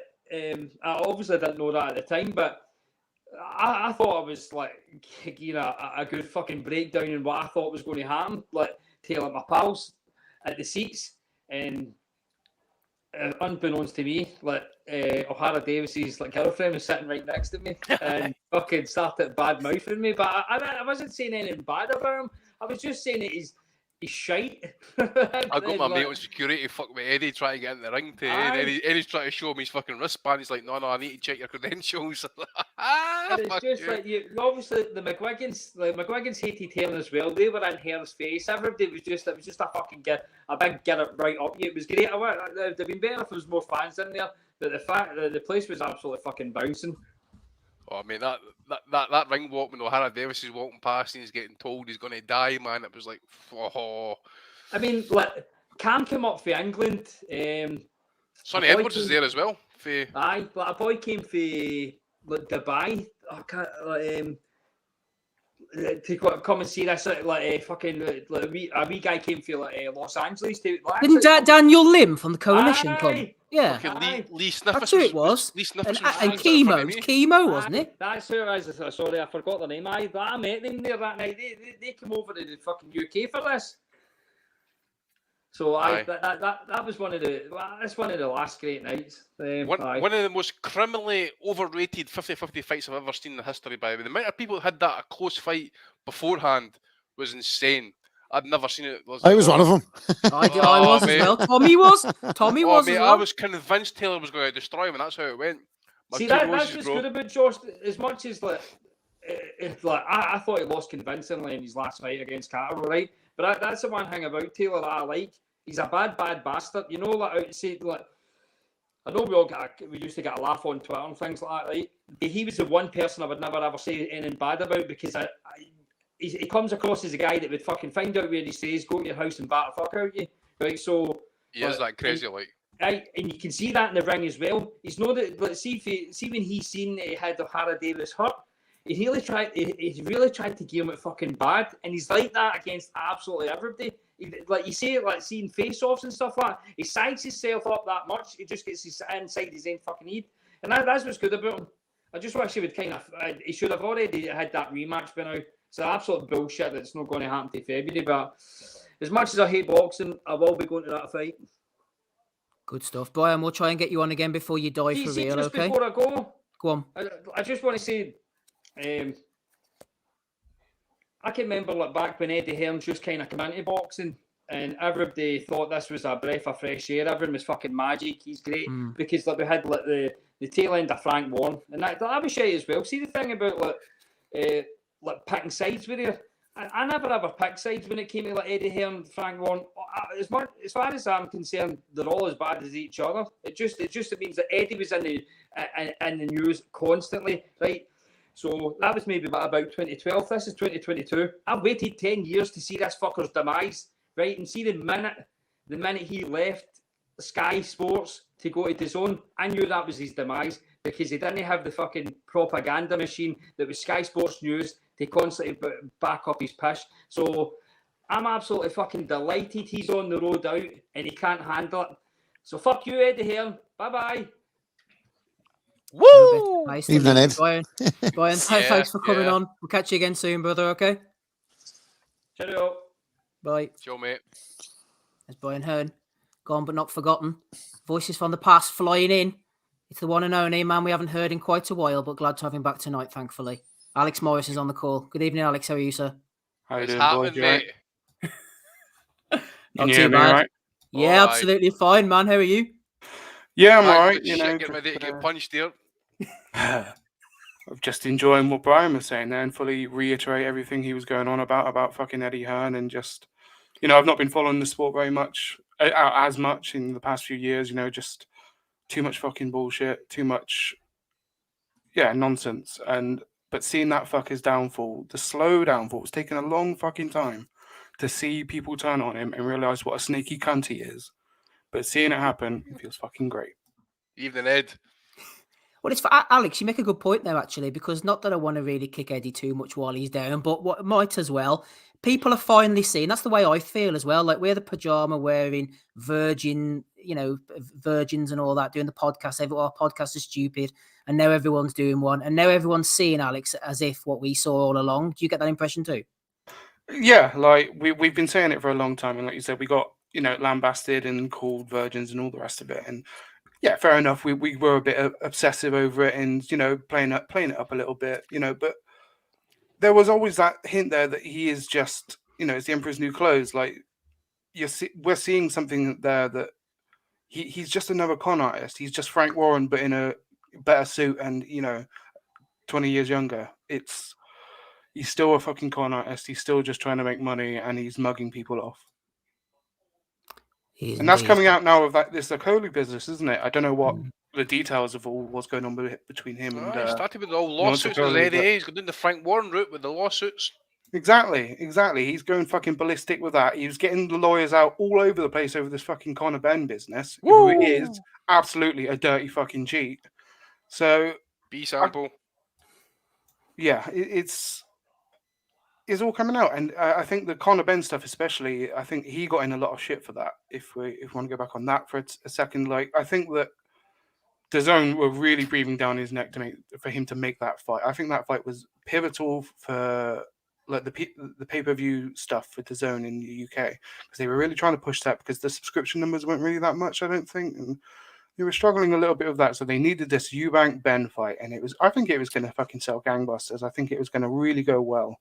But then obviously the drug tests come out, and they did their absolute fucking best to hide that shit, make the fight go ahead, make people buy it, and then they would deal with the fallout after the fight happened. Drug test this, drug test that. He failed a drug test. Maybe they were hoping that Ben would lose, so even if he did fail a test, it wouldn't look so bad. But no, they got caught out, and they've been caught out for failing 2 tests, trying to hide tests, bringing out fucking millions of lawyers to hide it all up, and it just looks so fucking snaky and sinister and wrong, especially with all the the Dillian White stuff in the past as well. It's just great. I fucking love it. I'm reveling in his misery. Reveling in Hearn's misery. Alex Morris back for episode 500. Brian King's been on as well. You are listening to episode 500 indeed. We're still here, Boxing Asylum Nuthouse podcast. Rapping Rob Kelly's on the call as well. So is Donnie Baseball, Ozzy Smith, Matty DiGelinardo. That's some surname, isn't it? Andy Patterson as well, and me, Steve Wellings. Before we go on to the action from next week, then, Andy, I'm going to throw out a few finer moments as well. I have a few written down. Asked the boys in the Boxing Nutters Messenger group this week. Danny Young was impressed by the Billy Joe Saunders Martin Murray post-fight pod. He was about the only one. I hated you for that, by the way. That was one of our first ever post-fight podcasts. You picked that one. That says you cunt. I was trying to up the content. Andy. Up the content, yeah, but we could have waited for a better fight. We haven't done one since, have we? Biggest snooze fest ever, man. I think we did one for. Was that a live? That was a live one, wasn't it? Yeah, no, we done it after the fight. Was it? Yeah, oh my god. I think what was the first live podcast? Was it one of the Can fights? I think it got dropped. Was it the Molina fight? Yes, it was. Was it Vargas or Sammy Vargas? Yeah, Sammy Vargas. Yeah, that's I hated you for that one, mate. I know. Because it made me have to sit and pay attention to that fucking fight for the post-fight pod. Oh yeah. Alex says Bunce is Black History Month. Any Bunce, I suppose, as well. Michael Thompson says Gabe and Matty doing commentary during the European Championships final. Yeah, me and Rob wouldn't turn up for that one ever. We were not turning up. We did that one last week. DET says Bell used front room fitness video. Nathan Newman says Yusuf Mack in the dog pound. And Customato Ramsbottom. Customato is a nonce. I forgot to cut that one for tonight. It was brilliant. I think it was brilliant on the call at the time. It was brilliant. Oh man, that was funny. Ryan Deal says Dr. Joseph Ajayo referring to the Chinese as a nation of chicken fuckers. I forgot.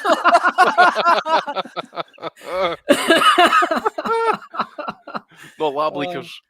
Oh, that was funny. Interviewing Frezequendo's manager as well. That was a good one. Sean Vigby. No. You're not going to be with this one.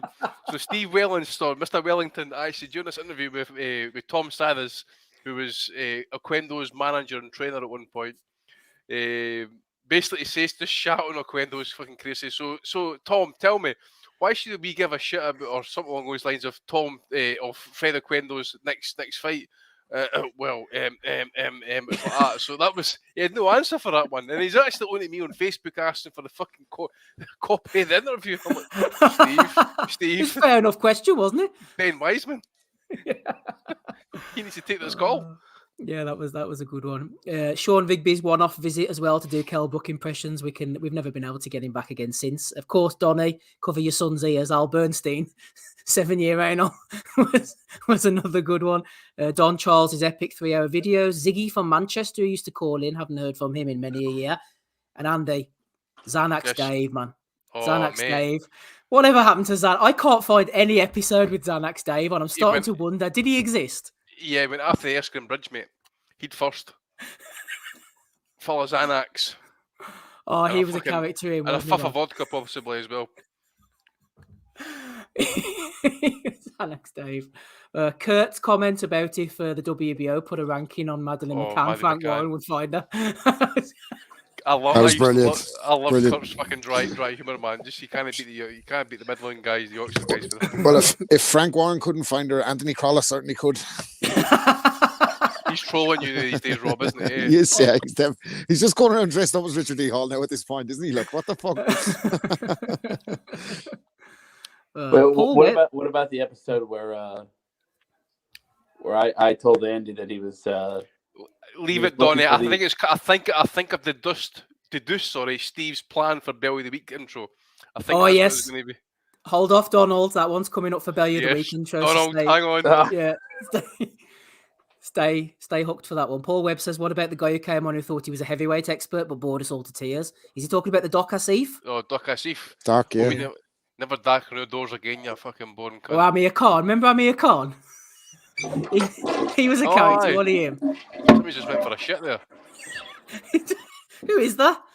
Morning. He's in the city. He's in the car with the kid. Who's in the Jacks? Someone's just flushed the toilet. Who was that? It was Donnie. It was Donald. Who else would it be? Donald sitting on the throne there, was he?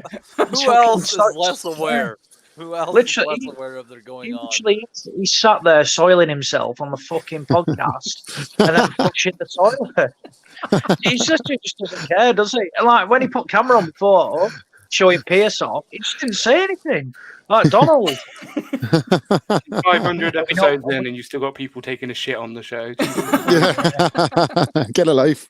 One of my favorite podcast moments is when Donnie flushed the toilet on the podcast. Donnie dropping content after his spicy bean burrito. Flushed it off the coast there. That's what you're doing. Flushing away the evidence. Oh, well, so goes any facade that we're a professional operation here. Professional, all right. You never know. Tommy versus Coogan non-pay-per-view scrap was a good one as well. Ames meeting the elusive Jason Chukwu. And what about being on IFL TV, Andy? Especially the comments. Oh, mate, I swear to God. See that interview that weekend of Frampton against Quigg? It was the most viewed video that week. It was the biggest fight in that year in Britain, and we were the most viewed fucking content of that week. But I tell you what, actually, I to this day I get accused of being high on stuff, which I wasn't. It's a complete fabrication. What it was is we'd been awake since 3 o'clock. Had to get to Glasgow Airport. Yeah, fucking it is trying to get through Glasgow Airport in the morning, by the way, right? Then we sat on the fucking drink for fucking 2 hours before the flight. We met you. We Mick McElwee and a few other Irish guys in Manchester City Centre. What time was this, Steve? About 12 o'clock, possibly? About yeah, Paul Ferguson was there as well. Yep. But Fergie was there, right? Yeah. So was Aaron and that as well. So I'm about 16 pints deep at this point, right? I haven't even started the fucking whiskey yet, right? Anyways, I'm full of banter. I'm full of myself. I bump into Johnny Nelson and I use my golden tongue to walk us in straight into the fucking weigh-in.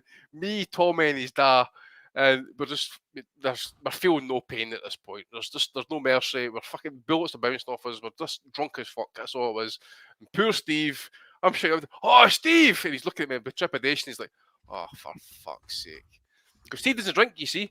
and you could see the kind of mess we were getting into at that point. So it was pretty bad. It was pretty bad afterwards. Like I ended up meeting Smiddle actually about 3 a.m. in the morning. As I said, me and Tommy were on the swells for about fucking 18 hours that fucking day. Friday right through early Saturday morning, and I was dying at the fucking fight, mate. I was sitting there praying like Father Dave at that fight, mate. I could not fucking move. Seeing the result came in, it was a split decision. I couldn't even be arsed, even argue anything. But I wanted to go back to my bed and get home. And if you listened to me on the podcast that Sunday, you understood why, man. I was fucking dying. Oh, that was even Andy Pops came on the podcast that weekend. Andy Pops was about as well. Yep, some names from the past, man.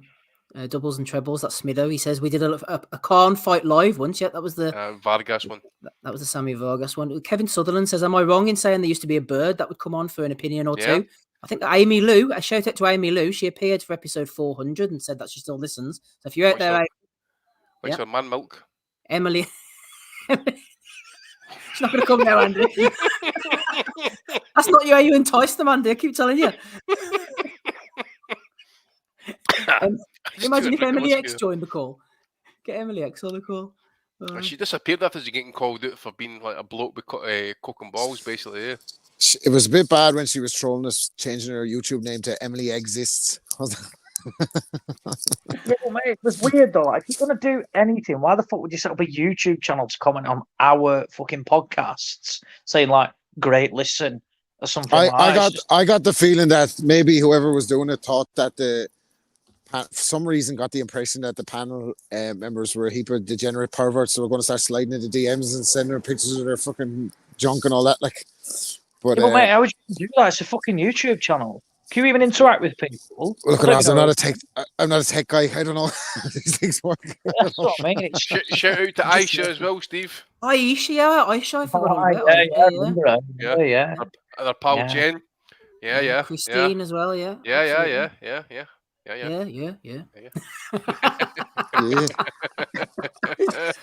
Let me tell you something. Yeah, give me an email there, boys. Right, anyway, let's go on. Sorry, Steve. I remember my first episode. I was listening for ages. I used to listen to this boxing podcast called Boxing Straits. It was a US one by a guy called Chris Straits. And it was basically like the US version of this. It was like funny, like they used to stick it to Aram. They'd be fucking just going off on fighters and like just saying the type of shit that I would say normally as a fan, but couldn't get any of that content because I was looking at Sky and all going, am I mad? Like, are they fucking... Like, are they telling the truth or am I just fucking, I don't know what I'm watching, do you know that way? So then they went off the air and I was kind of looking for a replacement. I was searching up like, fucking, kind of hardcore boxing or whatever the fuck I was searching up. And I came across the Asylum podcast and I was like hooked. Like I used to fucking listen every week. And then I was like following different guys on Twitter. And I was like, I think I DM fucking whoever the boxing Asylum. I was like, I would love to come on that like one night. And I was like, yeah, whatever. I don't know. Like, so anyway, eventually I ended up coming on. But I was like, I was fucking nervous enough or something because I was just before it was Steve and Andy talking. They were like, "Who is this fella coming on now?" Anyway, and some Irish rapper or something. He's on, and then like, here he is. And I was like, "Oh shit!" So it took me a couple of weeks to warm into it. I think it was probably the Buglioni fucking remark that I kind of like took the fucking. It was Donnie you got in touch with. It was probably Donnie. Yeah. So fucking. Yeah, so that you didn't know who the fuck I was, like, but I didn't know who everyone was from the handles on Twitter anyway, at the time, like, but yeah, so it took me a couple of weeks. I think it was Buglioni was me coming out party because after that it was the fucking shackles were off, like, and I just went on myself. Buglioni, Saturday night, you're out of your minds. Because before that, I was like all serious, like trying to break down the fights and all. It was just like after that, I was just like fucking, yeah. Fuck it. Yeah. Amy Smith. I've not gone anywhere, lads. There she is, Amy Lou in the chat. Amy, I've thrown the link. I will say this though, right? Throw the link in if you want to jump on. It was worth it. Didn't Amy show us her private parts? Chill, Shut dude. the Chill. fuck up, Donnie. Chill, man. Do you have any fucking filter whatsoever? Fucking hell, what the You need to be a beast, man. That's what you need to be doing. I will say this, right? Boxing Asylum has done a lot for me.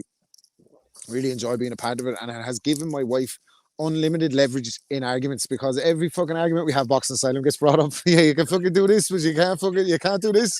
for me, but you can go on the box to the side of every week with the So here's the 500 more episodes of that. So you can go and impersonate Katie Taylor on a Sunday night, but you won't make me a sandwich. Yeah, exactly. Well, I've been doing it 10 years, mate. I've been doing it 10 years, so you can't fucking shit. I've been getting there. You're just waiting for a look at this, me or the Asylum, and I'm like, look, this is a tough call for you to make, but I'm sure you'll find somewhere. I have a feeling that Andy's wife appreciates the time away from him. Hey, so they are. What are you talking about? Yeah. Watch more boxing, Andy. That's fine. I'm going to go out. You have a great time. Marty Smith says Donnie wanting that divorce business, exposing the lads. And Paul Webb, sorry. Mine hated me doing the pod, then left me for the teenage. The Asylum broke up his relationship, Paul. I got blasted by a 15-year-old. I forgot about that press pass. That was funny. Well, look, Paul, if it's any consolation, he's probably not hitting it right.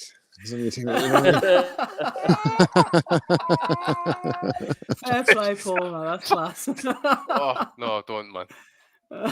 I wish he could laugh about it because I couldn't mention my teenagers to my missus. Or Ramsbottom, though. Paul, it's my next sentence. My next sentence in that would be, and it's tough getting a reception in this prison cell.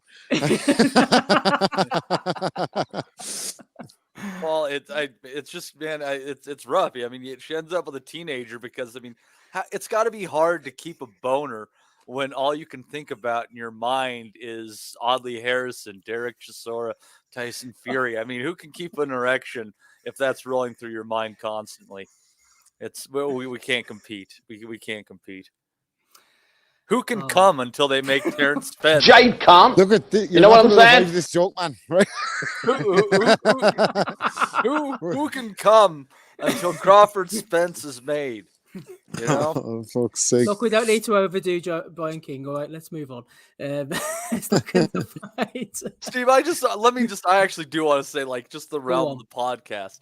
Like, one of the main reasons I wanted to start this in the very beginning is just because I wanted to be able to have a conversation with my online friends who our relationship was boxing, where it wasn't a matter of waiting for that rare time when you're awake because the time zones, connect at that moment, and you're both free and you can have a back and forth online. I wanted to have like further banter with my friends. It was more conversational, that was basically all it was. I love talking boxing with those people. I love their opinions, but I just wanted the idea, like just bringing it to a more conversational format. And it took off from there. What you have done with it is absolutely amazing. I mean, in the interviews that we started getting early on and up till now, it's incredible. And it's just fun to talk about boxing with people who don't want to varnish an opinion, who they don't owe any allegiance to, and they can give the straight talk on it. Yeah, we don't always get every fight right, especially me. But we have a passion for the sport. Like that draw, baby. Well, yeah, I'm telling you. But we have a passion. We have a passion for the sport, and I think people appreciate that no matter what their thing is. Passion comes shining through. And even in interviews, you could tell. I knew Nate Campbell was passionate about boxing.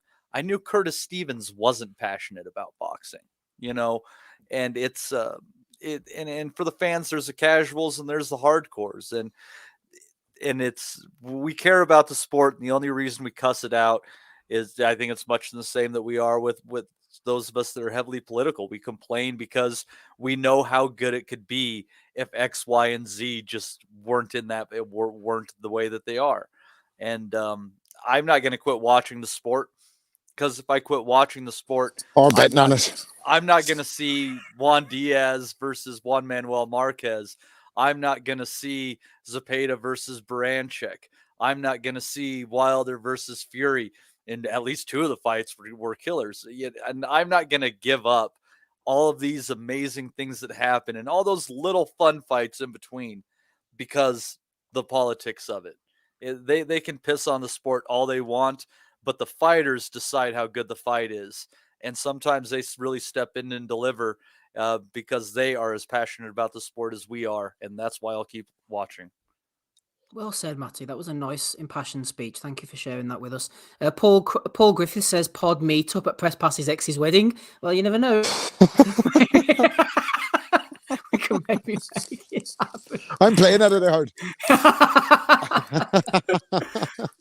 In fairness, the Press Pass he gave one of the best ever fucking synopsises of the sport on, I think it was episode 400, like when he was like, boxing just kicks you in the balls so much, like, but when it like on the great nights, that's why it's great, that way, like, so you get that fucking, obviously kicking in the balls is not a great analogy for him at the moment, but you know what I mean, like, no, that was good. Andy, a few of the boys in the chat are asking to get Bunce on the podcast. I think it's safe to say. Do you remember the 7-minute interview? That's never going to happen.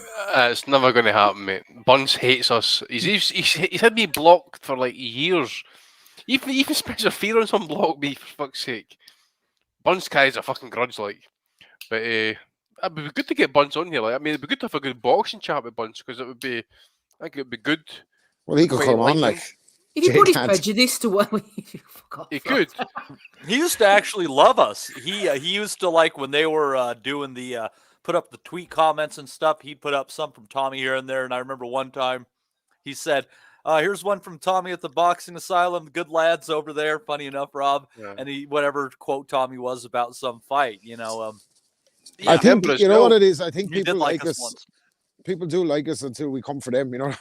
It's fucking until we say it's like Adrian Brotherhood, as you say, everybody can get it. Exactly. Everybody gets it. We get it. I mean, fucking. If we can't get interviews anymore. We've gone after everyone now. There's no one left. If you put yourself and your opinion out there, then someone's going to hear it, someone's going to disagree with it, and someone's going to give you shit for it. So it's just par for the course. One of my favorite things about it is the running jokes and the fucking assortment of cult-like figures that keep reappearing, the likes of fucking Father Dave and Serafina and fucking the Gad and Ebbs, and just the crack. It just starts some week on Bellew of the Week and then it runs for the whole fucking year, like amazing. We created them. Exactly, we made them who they are, really. Is Big John Fisher in that group? He's I was just going to say, Oz, you just when you think things are dying down, then Bosch.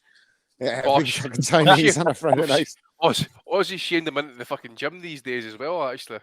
Well, yeah, you know what? If there's any good from our comments, he wants to make a difference now. He said he admitted on a recent video that he knows he's overweight. And then what did he do to address that? He had a fucking Chinese that night. So clearly, his weight he's not that bothered about. Charging £30 for a greeting video as well. Mate, he's uploaded a video from a meal where he's got... Now, most people with a meal will have, might have a pint, maybe, a bit of water or something like that. John Fisher has got a pint of lager, a glass of white wine, and a glass of red wine. He has got 3 drinks for a meal. Why do you need 3 drinks? He is just, honestly, he's Chinese. He's clearly a very cultured man, and he's drinking the beer for the things that are saltier. He's going with the white wine for the fish dish, and he's going with the red wine for the beef. It just so happens that he has all those in one meal. White wine with fish. Alex, you're a fucking... You were a cook, were you back in the day? A chef Not a fucking cook. Chef, sorry, mate. No, I've never been a fucking chef. No, I've cooked in a kitchen before, but fuck me. I was about to say, white wine with fish? What the fuck's with that? That's all right, isn't it? Nah. Why are you going to eat fucking red wine? Why you even eat fish, man? It's fucking disgusting. Fish is all right. Wait. What's that James Bond? The James Bond movie where he goes, "Never trust a man who orders red wine with fish." Right? I mean, seriously, Donnie, hold on here. Alex, you're here, so that's great because there's also an outside perspective. For our 500th episode, I have a question for you. And let's not go boxing match because then we got to go round robin. Let's go WWE style cage match. All of podcast regulars in there in the cage, last man standing. Who wins it? Tommy Allen. Tommy's not a regular anymore. He's not in it, but I would take Tommy against the Yeah, I've got to go Tommy, haven't you? If he was a regular, fucking hell, he'd just probably eat all of you.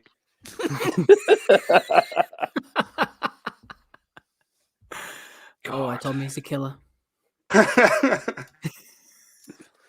Got to go with Andy, I guess. Remember, He's got take the your ears Scot to in your him. head, by the way. There you go. See, I think that Oz is the most athletic. That's my Well- that's my feeling here. But I think that Rob has seen the most action Oz is on an the experience, streets. I'd kill the boys, wouldn't I? Let's be honest about it.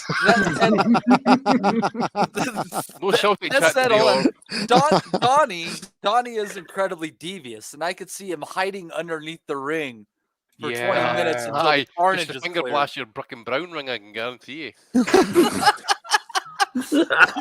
Andy is Scottish, and that makes him a wild card in himself. But he always Exactly. has looked rather frail. You know, You what? Steve, I don't know. Steve What is looks on a frail? farm. What Steve, looks are you frail? out there chopping wood and milking cows and shit? No, Andy kind of looks like he has AIDS. Jesus. I can guarantee you. Like the you know- IFL videos say, train spotting extra. Aye, it was Spud the train spot, and that's what they linked me up with. Fuckers. Yeah, that's not bad. That's not. I've been called worse. Andy was the inaugural member of the Dallas Fires Club. So my hunch on that, though, guys, I would like your. I do think that Rob ultimately outlasted just because he'd be willing to go a little bit dirtier. Be hot, man. Be hot. Fating with the jab low, coming in with the headbutt. That would be all day. It's a cage match, though, Rob. So I mean, does that really matter if I'm trying to bust you with a steel chair? I'm more Listen- athletic, Joe Calzaghe type hand speed. This is why I don't Never watch. been dropped. I don't watch any fucking sci-fi things because I can't suspend disbelief. So I just can't put myself in the cage. I'm just fucking putting myself in a regular ring. You know that way. My imagination won't stretch that far to a cage match. I'm sorry, Matty. What can I do? with you? Sorry, guys. Rob doesn't win Chris because I Algieri's bashed parents him are with going to a let me chair. out the cage. You're going to let me out the cage shortly. No, like that fucking scouse gangster who'll rattle his fucking cage. So I'm going with Oz now. Actually, I think, you know, if I couldn't dirty it up enough, I think Oz would, because he's at least out there playing sports in the summertime. None of us can claim that. Yeah, but mate, to be honest, I play cricket, which is basically I play against loads of fat people. Rounders. Yeah, exactly. So it's hardly the most, active sport, really. I stand in a field for half a day. I don't know. Maybe we'll never find out. Probably for the best. What do you mean, You reckon- maybe? You reckon maybe we won't find out? tell Matty, me, yeah? unless, 1,000 unless, episode, surely. unless Dennis Hobson's willing to put a fucking steel cage in his car park and then put it Don't on rule it fight. out. There's no one who's going to find a steel cage, a wrestling ring, and then look, I'm not getting in the ring. I'm not getting in the ring. I want cash, like big money. So I'll be pricing myself out of that. We I'd could be do a feeling the Money in drugs the Bank test. I have a match. feeling. Well, more than one would. That'd be off the table. But in this world of crazy pay-per-views, why couldn't we have one too? Yeah, exactly. 1,000th episode, live on DAZN. Couldn't be any worse than them wasters at the weekend, misfits or whatever you call them. It's either that or prize fighter style. I guess it's up to you guys. People say, "Oh, someone's going to get killed." I don't think it's very likely. I saw like a 3-second video and he like stumbled throwing a shot and did more damage to himself. I just saw like, what a DAZN playing out the punks, airing this and then the worst thing is who's at ringside promoting and championing all of this? Calla Cartoon Sauerland. The guy's a laughing stock, From he had He's out in something the good car with the park World like Dennis Hobson breaking up a fight, wasn't he? Yeah. Yeah, he was, yeah. But he tried to throw a shot as well, so he looked awful doing it as well. But no, what's he doing? Fucking hell. Like some people kicking off now saying, they're cancelling DAZN subscriptions over it, and all the YouTubers are fighting back, kicking off back saying, oh, we're just having fun and things like that. That's cool. Go have fun, but fuck off the Yeah. main fucking subscriber channel with it. Like, why the fuck do we have to see it? Not that I Exactly. fucking subscribe to Dead Zone. Right, boys, let's move on then. We've had a message from Ross Dalziel. He says, on a serious note, though, boys, I've struggled with my mental health a lot over the years and can honestly say every Sunday night, you've managed to cheer us up and make me hell with laughter, heroes, lads, and a little blue heart from Ross. So thank you very much for that. That does sum it up at the end of the day. Right, Matty, we have a bit of a problem here. It's 10 o'clock. I'm busting for a piss. There's a load of fights to preview for next week, and I just can't be arsed. What are we going to do? I don't know. Why don't you pick your least favorite one, and we can talk about it while you go and water the porcelain. Good idea. Well, we've got Jermaine Franklin against Dillian White, if my memory serves me correctly. We've got Zach Parker against John Ryder, which Ozzy obviously wants to get stuck in on. And we've got Regis Prograis against Jose Zepeda. There is a Harlem Eubank show, I think, on the Friday night, so we can knock that on the head because we've got Bellew the week as well. So do you want to get stuck into... I'll tell you what, Ozzy's chomping at the bit here to get into Parker against Ryder. Jump on there and I'll BRB, all right? Yeah. Oz, why don't you go into that card and break that down for him? Because that's an interesting fight. It's not quite 50-50 in the books, but it's a pretty close one.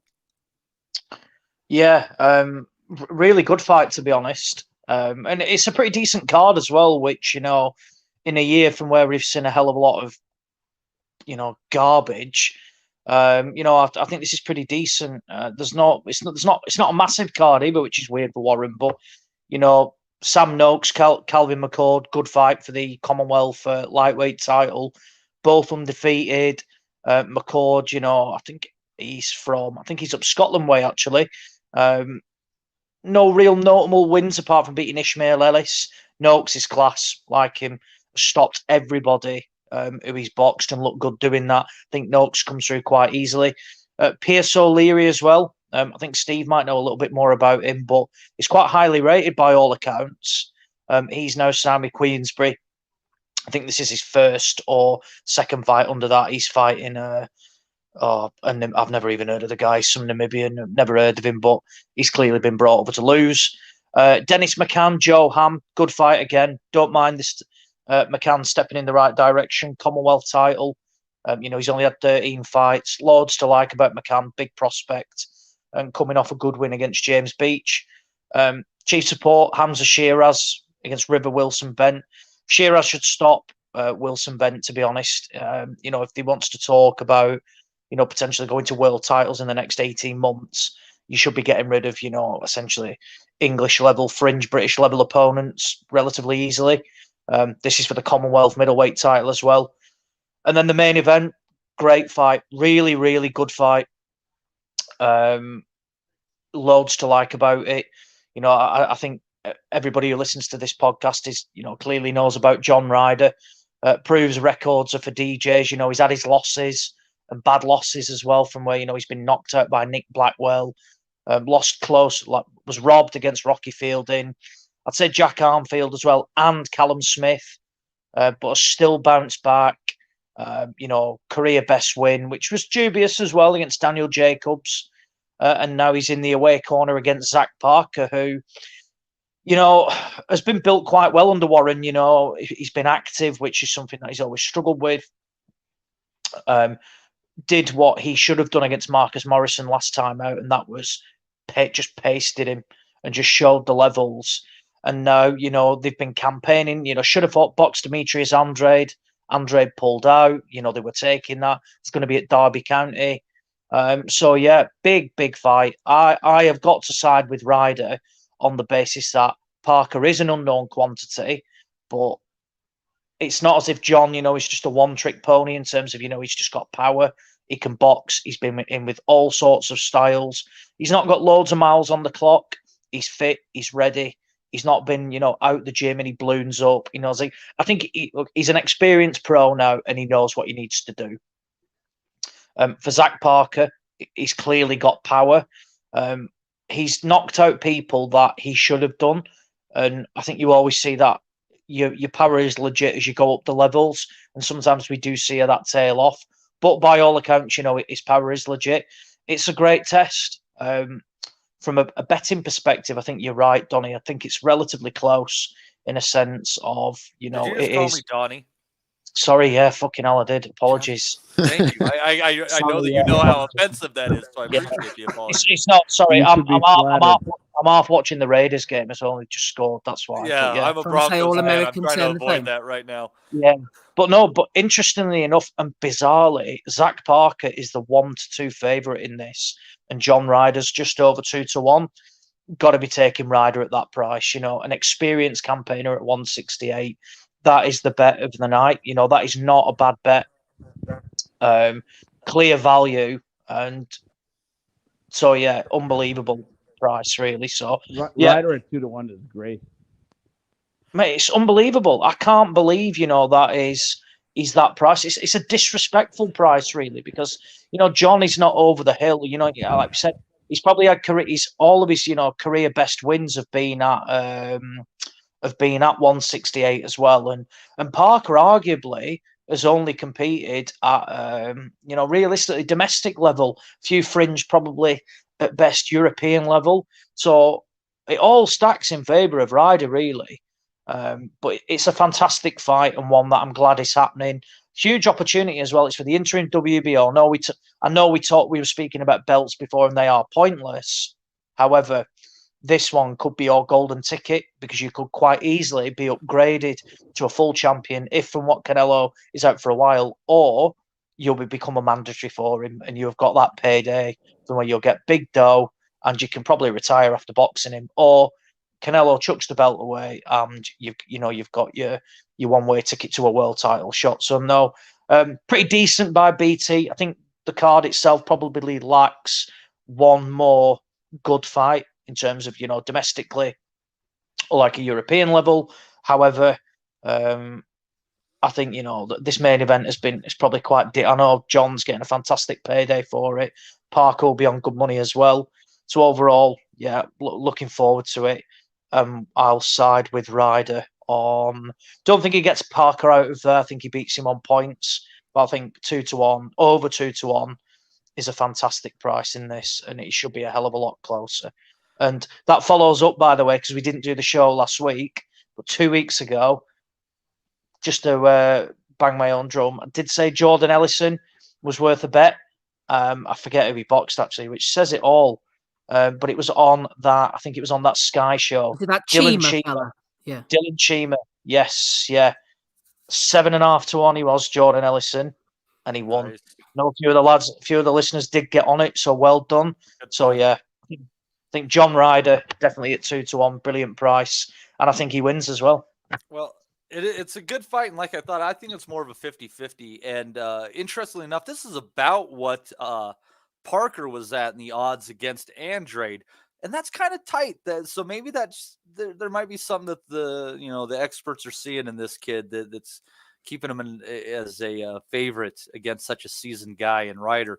This is in the prediction lead, Steve. You have a 4-point lead over Andy right now. Why don't you lead us off? Parker against Ryder. Yeah, this is the first one. Yep. I am going for Ryder. I wasn't listening to what Ozzy was saying there. I imagine he's gone for Ryder as well. He's more seasoned, more experienced. Parker 22-0. I'm pretty sure he's the fellow who fought Darryl Williams a few fights ago, and I thought Williams won that fight. He has been steadily improving. Correct, mate. Up in Scotland, that. Yeah. I thought that Williams won that. So I'm going for Ryder on points because he's more experienced and more seasoned, Matty. So that's my pick. All right. Andy, where are you going? I was at that Parker fight against Williams, actually. It was on the Taylor undercard, I believe. I think even Danair fought Burnett that night, but I'm going the same as Taylor. I think John Ryder won on points, 117, 111 to be precise. Rob. Yeah, obviously this is a very personal fight to me because my family relationship with John Ryder were practically brothers. So I'm. Well, then maybe I shouldn't let you pick because you can't be part. Yeah, it's too. I can't be too impartial in this situation. No, jokes aside, I think this is a kind of a sideways fight for Ryder. I wasn't really mad about this one when it was made. I know he's always kind of the work he's done over the last few years has now kind of put him in the shop window always for title contention, but it just hasn't worked out for him. He had the Danny Jacobs fight, which was a big fight for him, presumably big money, so delighted for him. But I thought he got the rub that night, and I think this is a bit of a sideways fight for him where he probably deserved a world title by this stage, and he hasn't got the opportunity. So this is it's a tricky one for him because we've seen Ryder get, as I said, he got the rub that night. He probably deserved it because we've seen him get holes more than once, and I think being a kind of a slower starter, if Parker could be active in the early rounds, he may end up taking a kind of an unjust decision over Ryder or a close decision because I think there seems to be a lot of hype around Parker, a lot of kind of, maybe the investment that Ryder didn't get or at his early stage of career. So I think Parker's going to win the decision. Obviously, I'm rooting for Ryder. I think Ryder could actually get to him and smash him up, but if you ask me how I think the fight plays out, I actually think Parker's going to take a decision. I meant to say actually, Mike, it's actually, I was just saying in the chat there, it's actually criminal as to how inactive he's been since the Callum Smith and inverted commas loss. Mike Guy, 10 rounds. He even had to have an 8-rounder out in Austria before he even got the Diane Jacobs fight, which was February this year. He's only had 3 fights in 2 years. It's just no good enough for him, is it? Well, anyways, on you go. Yeah, I'm gonna go with Parker by knockout just because I'm so far behind and I've got to do something in here. Aye, but you're swinging for the fences now, Matty. Exactly, You're punch drunk. Yeah, I got to do. I'm so far behind, like, and none of it Mildred matters. Taylor after None of it Julio matters Cesar at the time. Chavez superstar, by that's what you are just now. So does that mean that somehow I'm going to win at the last moment in the fight? No. You are Mildred Taylor. No, that doesn't work. You're 'cause Chavez. Chavez was down the whole fight and pulled it out at the last moment. You have a Chavez terrible. was in complete Your metaphor control is and you was fucking. doing it. He was pacing Your himself. metaphor is fucking terrible. He paced himself. Yeah, He was pacing yeah, himself. he paced himself to land a great shot. Oh, at I'm fucking pacing myself. I 35 was no minutes and behind 45 Steve. seconds. I'm only 4 of points the behind fight. now. How fucking strategic of me. Hey, listen, No, see, when no, it comes to prediction leagues, if I win this league and I'm second in Joe Kennedy's prediction league, I want people down on their knees praising Wellings. I don't want to ever be heard again of my shit predictions. Thank you very much, everybody. I have say down on the knees and swallow. Yeah, Maddie's going to be like Cambosis when he came in overweight, pointing at his temple. Mental. Zon Z. Mental game. Zon, Art of War. Oh, dear. I remember when, back when Ryder fought Billy Joe Saunders. Yeah, fuck you, Andy. No, I mean, I remember when he fought Saunders, and it was like, I think it was like 2012 or 2013. I thought he won that fight. I really did. And this guy has been struggling to get a world title for years and years and years. And now he's finally at the precipice of getting one. I think that he's going to pull it out because, he should have had this a long time ago. There have been so many lesser fighters that have... It's called feeding the ducks, Donnie. Hey, baby. Yeah. I thought that there were so many lesser fighters that have gotten world titles, and I hope that John Ryder pulls it out next weekend. Yeah, he is a great guy. I'm pulling for him to get another upset victory back-to-back on his quest. Like I said, I just got to pick up some points, so fuck it. We're going with we're going with his opponent. We're going with Parker by knockout. Fuck it. Right. What else is on the prediction league, Matthew? Well, we'll do Prograis versus Zepeda, but that seems like a good fight to close out our discussion, Steve. Why don't we get Dillian White's chump fight out of the way, and then go to that, which is a really good 140-pound fight.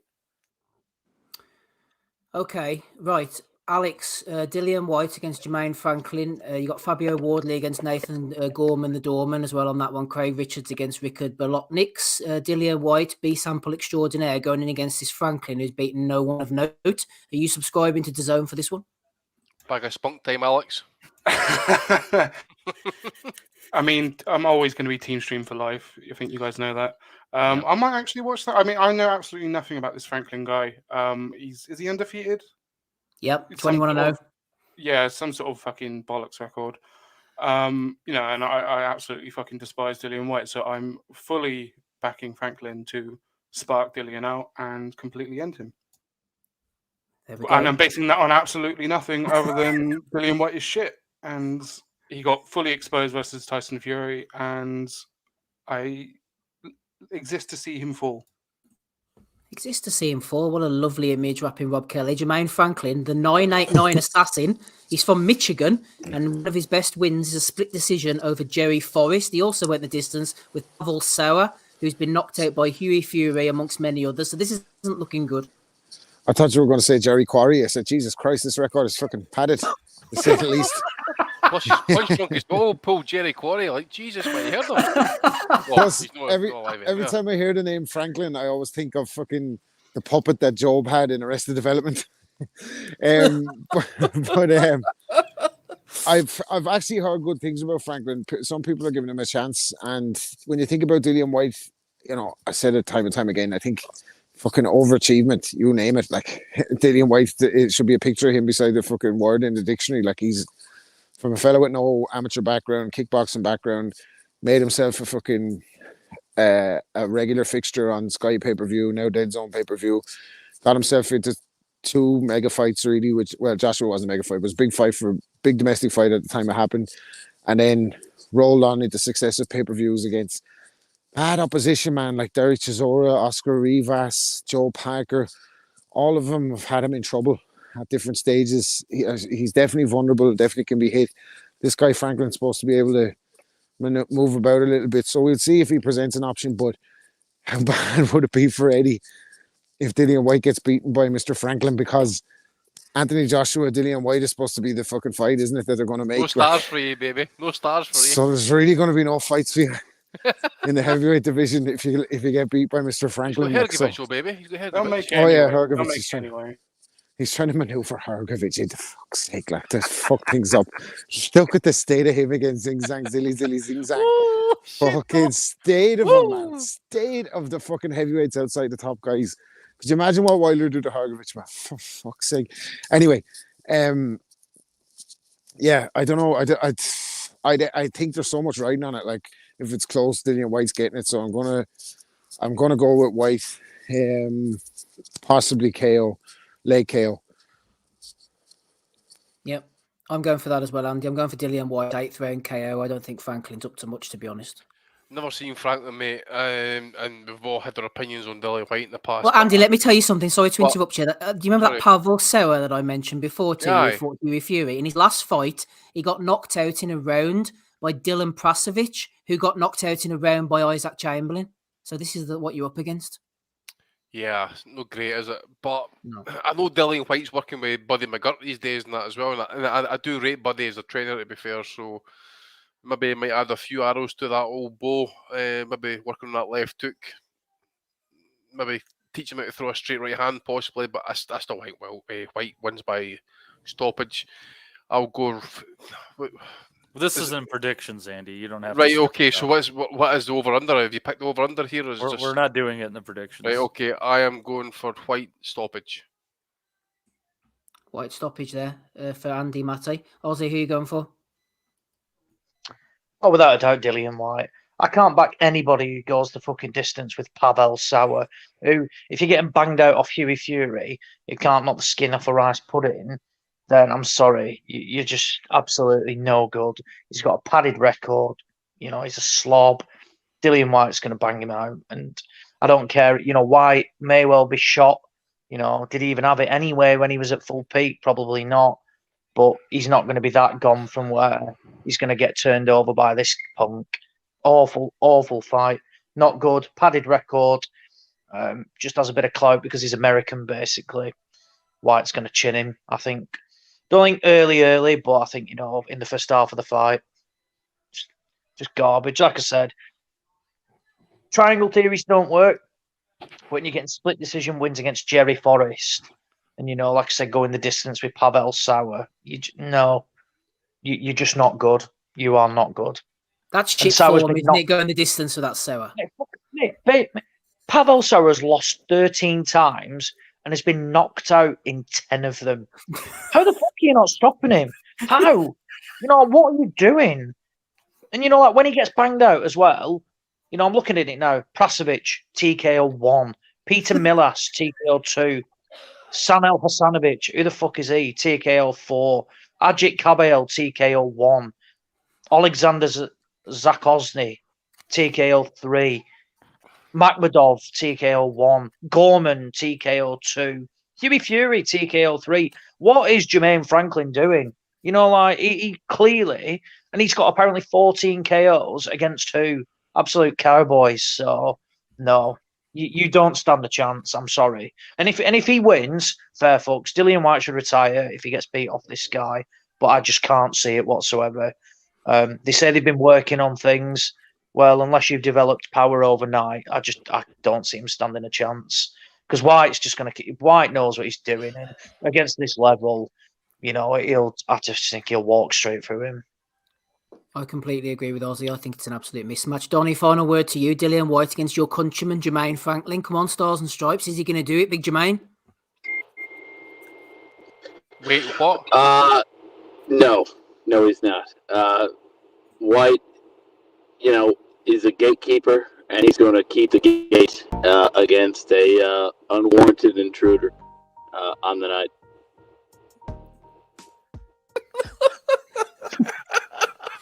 Woo! I don't know why he's doing that to you, Donnie, but it's fucking hilarious. Let me tell you I something. don't know who's playing that, but when I find out who's playing that shit, I'm gonna find him. All right, and then I'm gonna take care of him. Who was beeping? Donald, who was beeping that horn as well? Are you in the car again? It was young Pierce Baseball. Yeah, no, he actually is. He actually is asleep now. Good. You give him some Rohypnol. Yeah, I gave him the same stuff I gave your mom. My mum did you fucking fiend?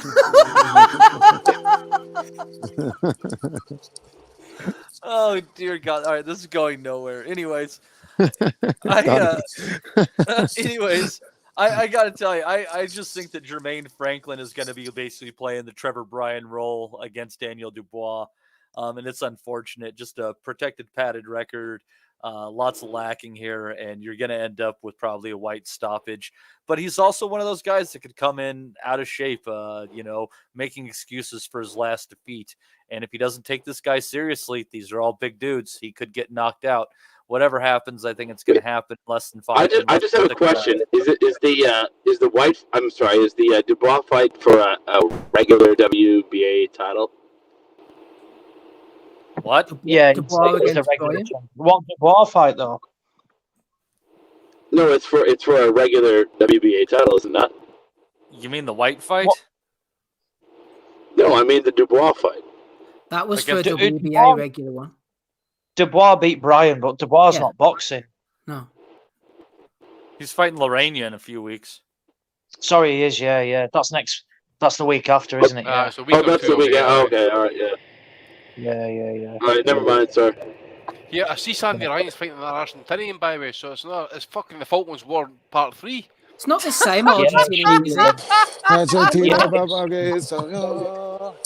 Diego Armando Maradona. She's been called God against the Anglaterra. Woo! Let's go! Woo! She's been called. We are But the yeah, grand champions. She's in on short notice. That Anahi Sanchez. There's a couple of other good fights on that undercard actually. Fabio Wardley against Nathan Gorman. Gorman's a good price. Again, 3-1. There's value there. Wardley, I'm not 100% sold on him really. I think he's just a bit of a, he's a bit raw. Gorman. It all depends on what shape he comes in at, to be honest. If he comes in, completely, because he can come in big, Gorman, as well, and he doesn't look good for it. But, what's he coming off, Steve? Couple of wins against the big names, Pavel Sauer and Thomas Sarlek. So, but Gorman is decent. Let's have it right. Before he got beat off, a lot of people were tipping him to beat Dubois, and he can box as well. I like Gorman, so I'll take him in this. I think he'll beat Fabio Wardley. And then the other one is Craig Richards against that Richard Bolotniks. Again, decent scrap that, Bolotniks Richards is coming off that Buatsi loss, and Bolotniks coming off that Buatsi loss and then got a win over Hervoy Sepp. Decent fight that, decent scrap. I'd say that's as good as a 50-50, really. Richards is a wide favorite in that one. If you're thinking that, Oz, I think that... Is he really? I'm shocked at that. I think Bolotniks is paying like 6-1 or something like that. Yeah, 9-2, yeah. I like... I don't think Bolotniks is bad. I think he's somewhat limited, but can make it a difficult night. And let's have it right, Richards is dining out off that, ultimately a loss against Dimitri Bivol. And then, didn't really turn up against Buatsi. So, yeah. But it's a winnable fight. I tell you what, 3-away, an away corner treble on for Saturday night. 9-2 up 3-1 and just over 2-1. 50-1, 52-1 if you fancy it a punt. But I'd say Gorman, Ryder, and Bolotniks are all live in their respective fights comfortably. And yeah, like I said, Richards dining out off a loss, really. And I think if they were to box tomorrow, Bivol won't lose a second against Craig Richards. Yeah. So yeah, I think think Prograis is Zepeda's a live dog at about 3-1 this weekend too. You could play around with the round robin on that one and bounce all of them off each other. Yeah. Okay. Ryan Deal, our New Zealand correspondent and Photoshopper extraordinaire, has thrown in 10 New Zealand dollars. He says, at work, so can't listen, but congratulations on 500 poxy 2-hour podcasts. Well, they used to be 2-hour podcasts, not so much anymore. Matty, quickly, Ozzy mentioned there about Sandy Ryan's opponent, Anahi Esther Sanchez. She's a late notice opponent. She looks quite surprised by that boxrec photo. Do you think anybody's told her that she's actually fighting or not? Nah, it's a surprise. They just say you're winning. You want a free trip? I'll hop on a plane, drop you off, and say, hey, here's some gloves, bitch. You're going to get punched. Enjoy the scenery. All she did was apply for Frank tickets on Facebook, and here she is at the DAZN card. You never know where your life might lead, Matthew. It's crazy what happens when you're the 10th caller to the radio station. You know what Donnie would do to old Esther here? Andy, don't encourage him, please. Oh, he's in oh my God. Poor Donnie. I think he hates his white collar world so much, and he just comes here to let loose and say what he wants. And we cut him off at every turn. The poor son of a bitch can't even get his therapy. Wait, what? What? He's gone. He's muted himself. Oh, I feel bad for the poor fella. Anyway, what's the final one in the prediction league, Matty? It's that pay-per-view fight, and it's one I gotta. Me and my money, Steve. I gotta have to get it between Regis Prograis and Jose Zepeda. And this is, if you look at this era of great 140-pound fighters, where we've seen so many of them fighting each other, with Josh Taylor basically showing himself as the cream of the crop. Two of the fights we haven't seen were Zepeda against Taylor, and also Zepeda against Prograis. Zepeda kind of being left out in the cold on that one. Had a very close fight with Ramirez that could have gone either way. This is it's a fantastic fight between two southpaws, both of them great punchers. I'm not saying this is going to meet up with what we saw with Zepeda Baranchek. What a tough fight to surpass. But this is going to be a war, Steve, and I think this is the pick of the weekend right here. And I think even though Zepeda is paying 3-1 as the underdog, I think I wouldn't quite say it's a 50-50 fight. I think I can see why Prograis is the favorite, but this has a good war written all over it. It's a great fight. I think Prograis will win on points, but I think it is a really good fight. Both guys can punch, but they're pretty sturdy. Prograis' career has gone a strange way. You feel like he should have signed with a big promoter, but he keeps signing with everybody but a big promoter. I liked his win over McKenna in Saudi Arabia, kept him more active than Zepeda, who I was surprised. I was thinking back to the Jose Vargas fight when they had the scrap at the weigh-in and then he knocked him out in the first round and everyone went bonkers. That was over a year ago. He's been grossly inactive. And Prograis as well, before that McKenna fight, which was about 6 months ago, he had been out for a year after he fought Red Catch. So these two guys just completely inactive. That might tell on one of them, but I'm going for Prograis on points in a really good, strong fight. Yeah. Going to be a good one. Andy, who do you think? Well, got a bit of feedback there. Sorry, mate. Who are you going for? Two Donnies on the call here. I'm going to go Prograis, mate. And just purely because I think he's slightly fresher. We've had the situation, obviously, Zepeda's had a couple of injuries in some fights. He's had that war of attrition against Baranchek. I don't know if he's maybe the same fighter after that, to be fair, actually, as well. So we'll wait and see. But I think Prograis slightly fresher. I think he'll do it on points as well. So I'll say like a 116, 112 type scorecard for Prograis. Okay. Rob, who are you going for in this one? Rob?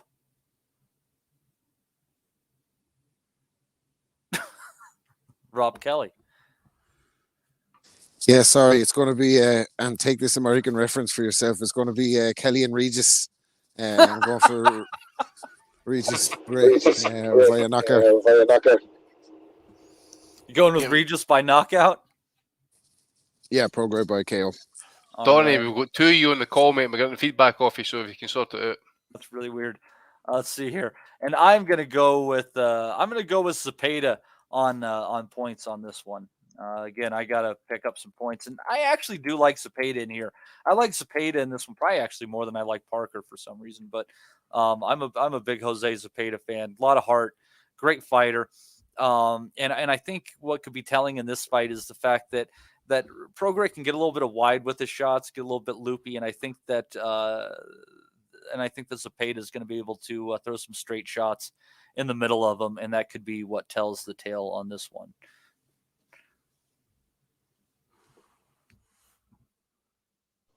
Oh, sorry, Matty. Is that us? Yeah. Is that all of them? Matty died. I don't know. No, that's all of them. Sorry. Yep. Yeah. We're good. Did Ozzy make his prediction? Go ahead, Oz, if you want to. I think Prograis wins a wide decision. Wide, really? I like him. Yeah, I like him. I think he's good. A few people had him beating Josh Taylor. It was an incredibly close fight, that. And he's done. Like I said, McKenna was not, he's not of an opponent of a level what Prograis at, but it did keep him active. If he doesn't do that, he's on the sideline, for 12 months doing fuck all. So, I don't mind that. And McKenna brings it, and he looked good. He basically beat up. He did what somebody at world level should do to somebody at domestic level. He beat him up. He didn't let himself drop to, to the levels. He looked good in doing it. I agree with Andy as well. I think, that Baranchik fight, did it take a lot out of Zepeda? It does take shots. I wouldn't be surprised if Prograis got him out of there, to be honest. I think he's vulnerable, Zepeda. And I think someone like Prograis, if he senses weakness, he'll look to get him out of there. Zepeda can dig as well. Let's have it right, and he's got the ability to really hurt people. But for me, I think I see Prograis as actually a level above Zepeda. So I think he boxes a relatively wide decision and probably drops him on the way as well. Lovely stuff, Ozzy. That's all the predictions there. Take Ames here, Matty has thrown in a tenner and thrown in a question like it ain't 10:30. We'll let him off. We love Ames. He says, panel, name the prospect now that we will all be talking about on the 1000th episode. My pick is Adam Azim. Well, that's going to be about another 9 or 10 years away, Matty. So he's going for Adam Azim. I'm going to throw one in before you do. I'm going to say 19-year-old Washington fighter, 4-0 with 3 knockouts, Jaleel Major Hackett. So come back in 10 years' time, everybody, for episode 1000 and see if we're still talking about Jaleel Major Hackett. Who are you going for, Matty, on this question? In 10 years, we'll still be talking about Xander Zayas. Okay. Andy, what about you? Who are we going to be talking about on the 1000th episode who's active now? Who is active right now? It's got to be a youngster, Annick. That's 10 years' time. Oh, mate, fucking hell. I don't know. Maybe one of Danny Williams? Danny Williams, I probably still going. Maybe Galalufai, possibly. I'm trying to think of some of the Scottish boys who competed at the Commonwealth this year, actually. It's a hard one. Mm-hmm. It just goes back to what Brian was saying as well, was when he was on the call about Floyd. Once he went, even Manny to another degree in that as well. No stars, Fury and Josh were on the way out. You've got the Olympics getting banned at next Olympics, I believe, or maybe the Olympics after that. So it's going to throw up the whole thing and the whole situation. I just don't see any bona fide stars coming through at this point, mate. You're off the hook here, Andy, because Ames says we can come back to this when we get to 1000. So that's probably... That's probably fair enough to say, actually, because at the minute, there's just nobody coming up through that you could say is going to be a superstar, is going to take the mantle and just grab that hardcore and even the casual appeal. There's just isn't anybody there at this point. DeMarcus Corley, Father Dave getting a shout out as well. There you go. Washed, but we'll take them. Oh, good stuff. Right. What about Bam Rodriguez? I know we're talking about him now. I know he's at smaller weight, but he's not going to get that. He's not going to get that crossover appeal, though, mate, is he? He's not going to get that crossover appeal. He's going to be okay for us guys because we're hardcore. He's just Yeah. isn't going to cut it like a Ricky Hatton or a Floyd or a Manny. Even heavyweights like Tyson and Joshua. I think, use it till this point. Yeah, there's not as if, like a young heavyweight, he's really coming through, who is blitzing people. Don't want to say Dubois, because he's a bit older than people think, but, he's got the potential, because he's got those highlight knockouts. But you're right, really. There's no one of obvious note, I don't think, at the moment. I like the Adam Azim shout. He's doing everything right. And he's got a platform, and it's ultimately that is what it's at. But who knows what will happen to boxing? The way there will not be another Canelo or anybody like that, because they've not got the time anymore to be built. There is the obsession with promoters and TV channels to rush fighters to the big time as quick as possible. Long gone are the days of your Josh Warringtons having 25 fights before getting up to the big stage and doing it properly. You've seen lads have 12 fights now and they're ranked 5th in the WBO or WBA because they fight, random Hungarians and buying rankings, basically. So it's going to be interesting. You're right. Like, there's only one guy out there that's capable of being Canelo. Ryan Garcia. But yeah, good shot. Ryan Garcia is probably the question mark about Ryan Garcia is, will he train like Canelo? You know what I mean? He doesn't have the head game, man. He doesn't. Yeah, that's what I'm saying. Would he have the same mental strength? Because if he did, he could easily be the same kind of draw as Canelo. They're talking about making a tank fight, but even when I see it, it seems really close. It seems like everything is set. They just have their fights to get through with January.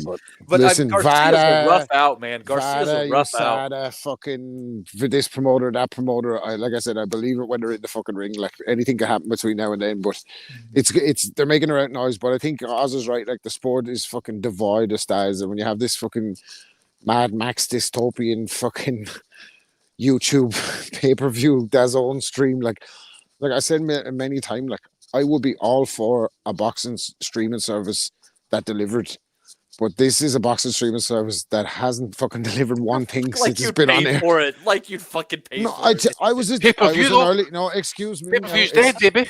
Excuse me. As much as Terence Crawford and Errol Spence and Big John Fisher like the Fire Stick, it has its uses, Bosh.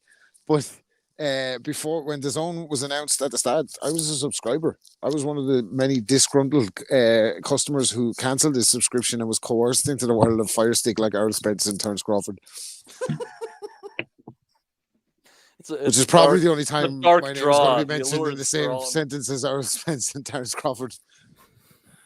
Team Stream wins again, says Alex there. Here, Joe Burns, shout out quick voice to Joe Burns here, 449. He says, with it being the 500th episode, do you think Rob's UFO mates would jump on the call? Any word on the UFO? Any Moon Titans, mate? It's interesting that you said that. It's fucking wired. I was out last night again, right?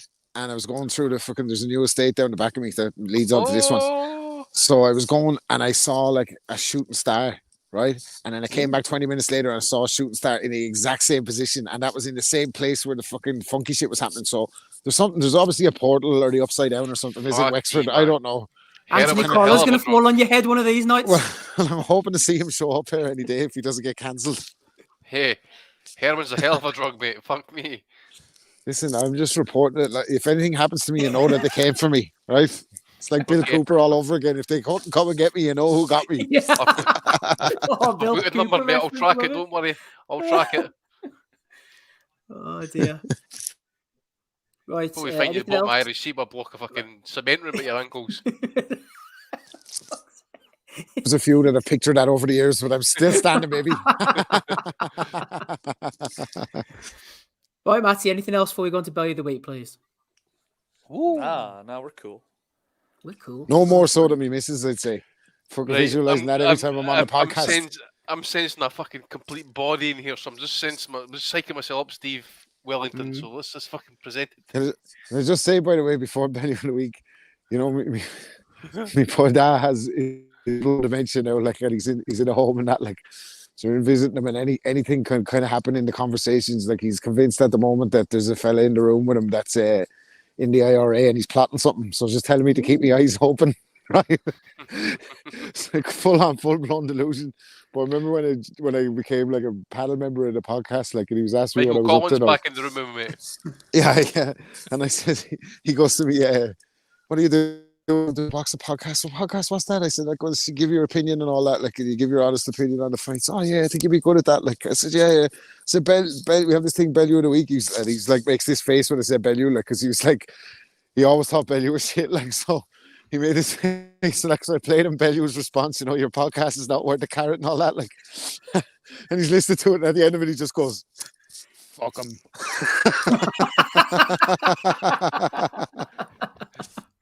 Donnie, why is your child dribbling like there's something wrong with him? Tears on the pod here. Look at that. Oh, he's having a big fit. Woo! It's like, we're coming here to get away from the kids, Donnie. Come on, what are you doing? Exactly, mate. Oh dear. Right. Let's get on to the Bellew of the week then for episode 500. Andy's on the call, Matty's here, Ozzy's here, Rob's here, and Donnie and Co are with us as well. Okay, we were talking about our favourite moments earlier. In fact, it was Gary Lockwood who asked the question. I'm going to throw it out because Gary is a member of the Patreon. He said, I'd like to ask the regulars who have entertained us for years what has been their personal on-air highlights while doing the pod. There's been a few off-air highlights, let me tell you. There is one on-air highlight that stands out for me. Now, I know Andy, it's not Andy's fight in this moment. He'd be the first to admit. But episode, I think it was either 163 or 183. It was going back in time, back to 2016 time. Lucas Brown had been over to fight Ruslan Chagayev in Chechnya. And there was an interesting development went on. This is my favourite moment of all time. I laugh every time at this, and I hope you will enjoy it with me here as we go into the Bellew of the week. Right, another nomination goes to Ricky Hatton. He tweeted out this morning, congratulations this morning to Big Daddy Brown. Australia must be so proud of him. On a personal note, congratulations to my team for taking the big man. Oh, fuck Ricky Hatton, he's a fucking cunt. Honest to God, how could he not go over there for that fight for a fighter? I know why. I'm going to guess why, and I think what I'm going to say is probably going to be close to the truth. Hatton is obviously a high priority fucking kidnap target, and there's shit like that going on over a chest. I mean, I was reading a book once called "Blown Up Russia." Right, this is about historical fact on military history for you fags listening to this just now. But they were saying that Russian generals were selling like young conscripts and stuff like into sexual slavery in Chechnya. So. All right, that's what goes on in the Russian army. Can you imagine what happened to Ricky Hatton? Yeah, I'll tell you this. If I have to nominate another Bellew of the week, I think it's Andy Patterson for saying Ricky Hatton didn't go over for his fighter because he risked getting abducted and sold into sexual slavery. I never said that. Twist the words, eh? Talk about twist the words. You would do well. Shut the fuck up. You would shut up. Quiet. You're the one that would fucking work well in tabloid magazines and fucking newspapers and that. If that's what you came out with out that they comments. Shut up. It looks like a headline of a tabloid newspaper. That's what you just said. That's what you just said. You just fucking you heard me say something and you took it apart and put it into something else. Right? Who would pay Is your name fucking Joseph Goebbels or some shit? You're some propaganda ministry. Yeah?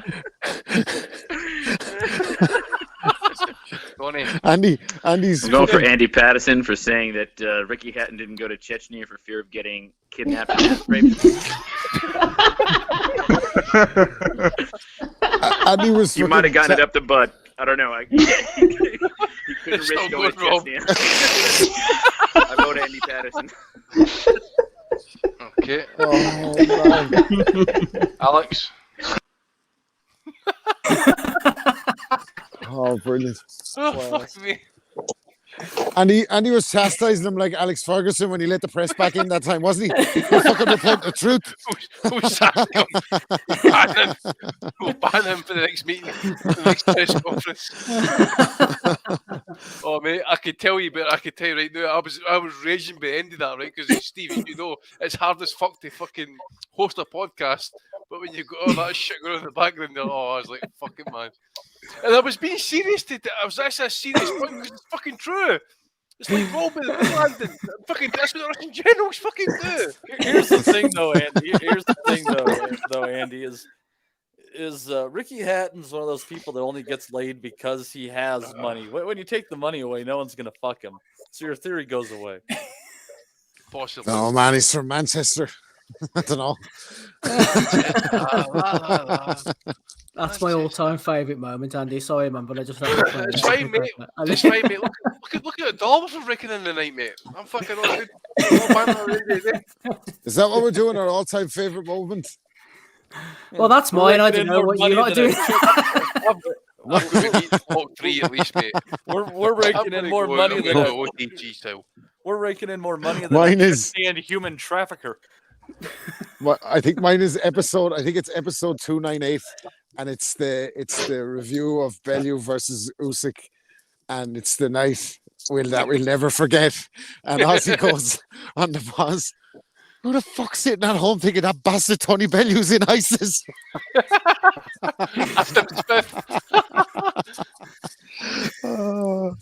Unbelievable. Serious times. It was when Bean said it, wasn't he? Yeah. I mean, what goes through his fucking mind to think that?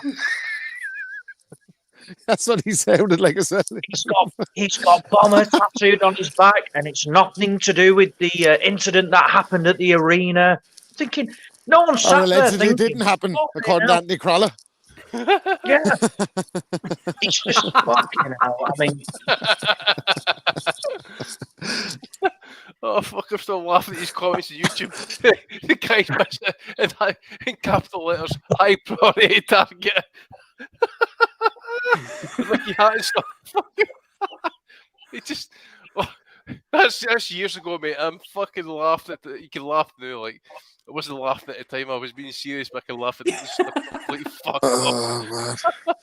Shout out Ricky Gravel, by the way. He's identified that it's not 298, it's 299. So good man, Ricky. He actually knows if that was a classic episode that the night of the fucking we'll never forget.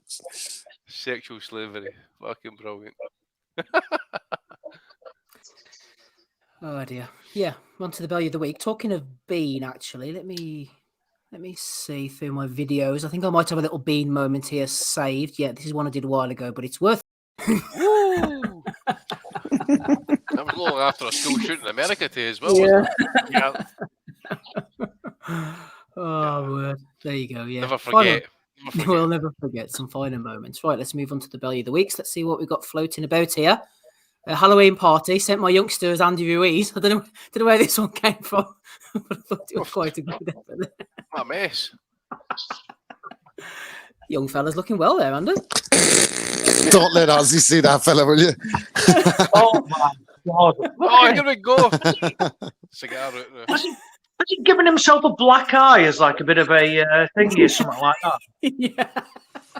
No, I bet it was for eating the last taco, Oz. Oh, sake. Oh, my God.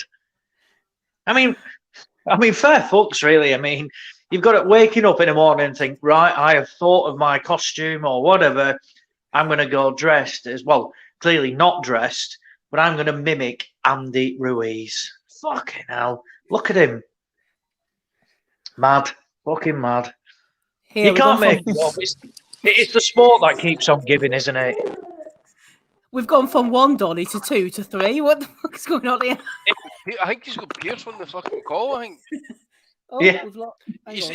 He's looking like Terry Pratchard out of fucking, isn't he? The specs on there.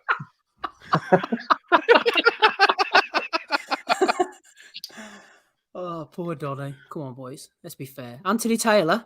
I'm Fuck sick of the sight of this fucker. He lost to Tommy Fury. I mean, that's your credibility gone, surely, isn't it, boys? Where does he keep popping up all the time? He jumped up. He jumped up in Dubai. I think he's trying to make a pro career for himself now, isn't he? He jumped up in Dubai when Floyd was at his exhibition and started mouting at him when he was doing his pads. And Mayweather was like, "Have you got your boxing gear?" He was like, "Jump in." And then he was like, "Oh, no, I'll size you up instead. After you fight Desi, then I'm going to fight you." But then he went out and like split some guy in a car park, Dylan Dennis or some guy. UFC guy who confronted Case. I shouldn't even know this. Like, I mean, it shouldn't be in, it shouldn't be in my, because it's in my fucking algorithm sphere, isn't it? Like, this is popping up on me fucking. They're trying to get me, Steve. You know what I'm talking about. Yeah, I know. We'll maybe play that one later. Oh, come on. Talking to Tommy Fury, he missed weight by 7 pounds. This was a week. I tell you what, the Bellew of the week's all getting muddled up here. We got sent this one in from Boren BKK, member of the Patreon. Shout out to him. Jack Slack. So Nigerian prophet Odumeji shows off the belt he won after defeating Satan in an international spiritual warfare championship. According to the prophet, he went alone to hell and fought Satan behind closed doors. Didn't see this one on DAZN, Matty. Matty, don't touch You us, know mate. how you know that this You know the Africans Oh, are, shut the fuck up, Andy. Shut the fuck up, Andy. Do you know how we know this story is bullshit? Because we all know that when you beat the devil, you get a golden fiddle. Well, I think who better to cover this topic than Steve once. Steve, did you really I'll not get just my say this. Devil Went Down to Georgia reference? Are you guys that unaware of American music that you don't know The Devil Went Down to Georgia? No, I don't even know what that means. Does anyone know what he's talking about? Is that a Robert Johnson song or something? Devil laid that fiddle at the ground at Johnny's feet. Johnny said, "Devil, come on back if you ever want to try again. I told you once, you son of a bitch. I'm the best there's ever been." My God, what the fuck is wrong with you people? You could be the next prophet Odumeji. I know like 20 Robbie Williams songs, and you don't know one Charlie Daniels number? Oh, for fuck's sake. Matty'd be a good lad in Waco, wouldn't he? He'd stay there. Here, Matty, here's one for you. Doug Stringer tweeted out. You'd be daddy to fucking at least 17 moz.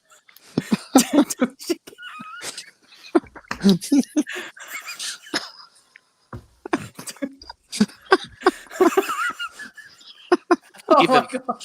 If you didn't catch that, rewind.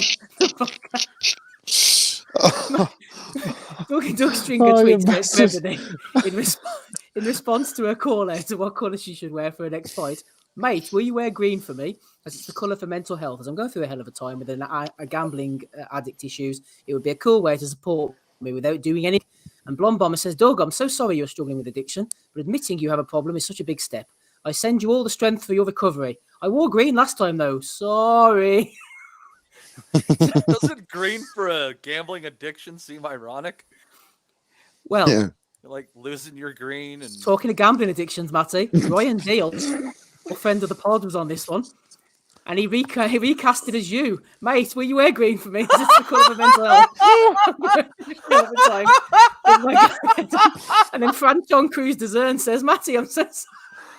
Oh shit! What the fuck? That's fucked up, man. So, anyways, yeah, I don't think people realize. That's like, doxing, mate. That's really illegal.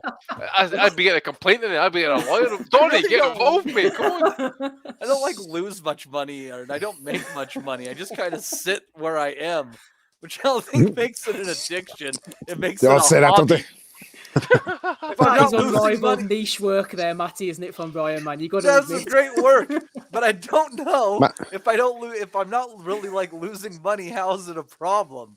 It's just Matty's going to be like hobby. the fucking, talking of references he won't get. Matty's going to be like the fucking DJ out of Father Ted, isn't he, trying to buy their tickets for the raffle? I'm good for it, Ted. I'm good for it. Come on. See, the thing is, Matty, see, the most disturbing thing about this whole situation is the fact that someone's actually went out their way to get your picture, right?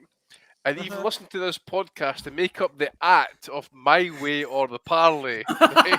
Right? You've got your own personal stock on you, bitch. Well, it's just good to know that I'm famous. You know, that's good to be known. Andy. That's what it is, mate. Heavy is the crown, Matty. Dude, Heavy lies the crown, babe.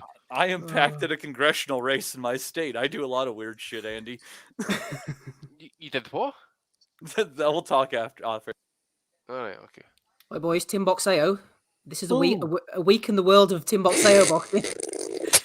This is Mexico. I mean, Brian King hates boxing these days. That's the boys, are they? At least they're not fat, hey Oz? Whoa, hold on a minute. I raise you. God. Oliver, proceed. I don't need to. Just look at him. Fuck's sake. It's a grudge match after he ate his toddler. This is the one on the left he's talking about. Look at the fella on the left has one too many tribal tattoos to trust. You know that way? Like he just has the extra. He's going for the rock look, isn't he? Look at the size of that guy. Look at that gut just boring over the shorts. Fucking hell.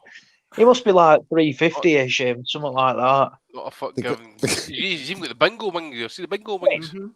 The guy on the left looks like he's in a kind of a fucking drum group that turns up when the president's in town. the what's it called though? The picture before though. How old are those blokes? They're like they're in the 50s. I'd say so, yeah. Look, I like CK Le Preguine's chances in this one. This is Is that a WBC title in the background? I think it's a No. British Hair Of course, Clinic Foundation absolutely. fucking Of course it is. flyer in the background, is it?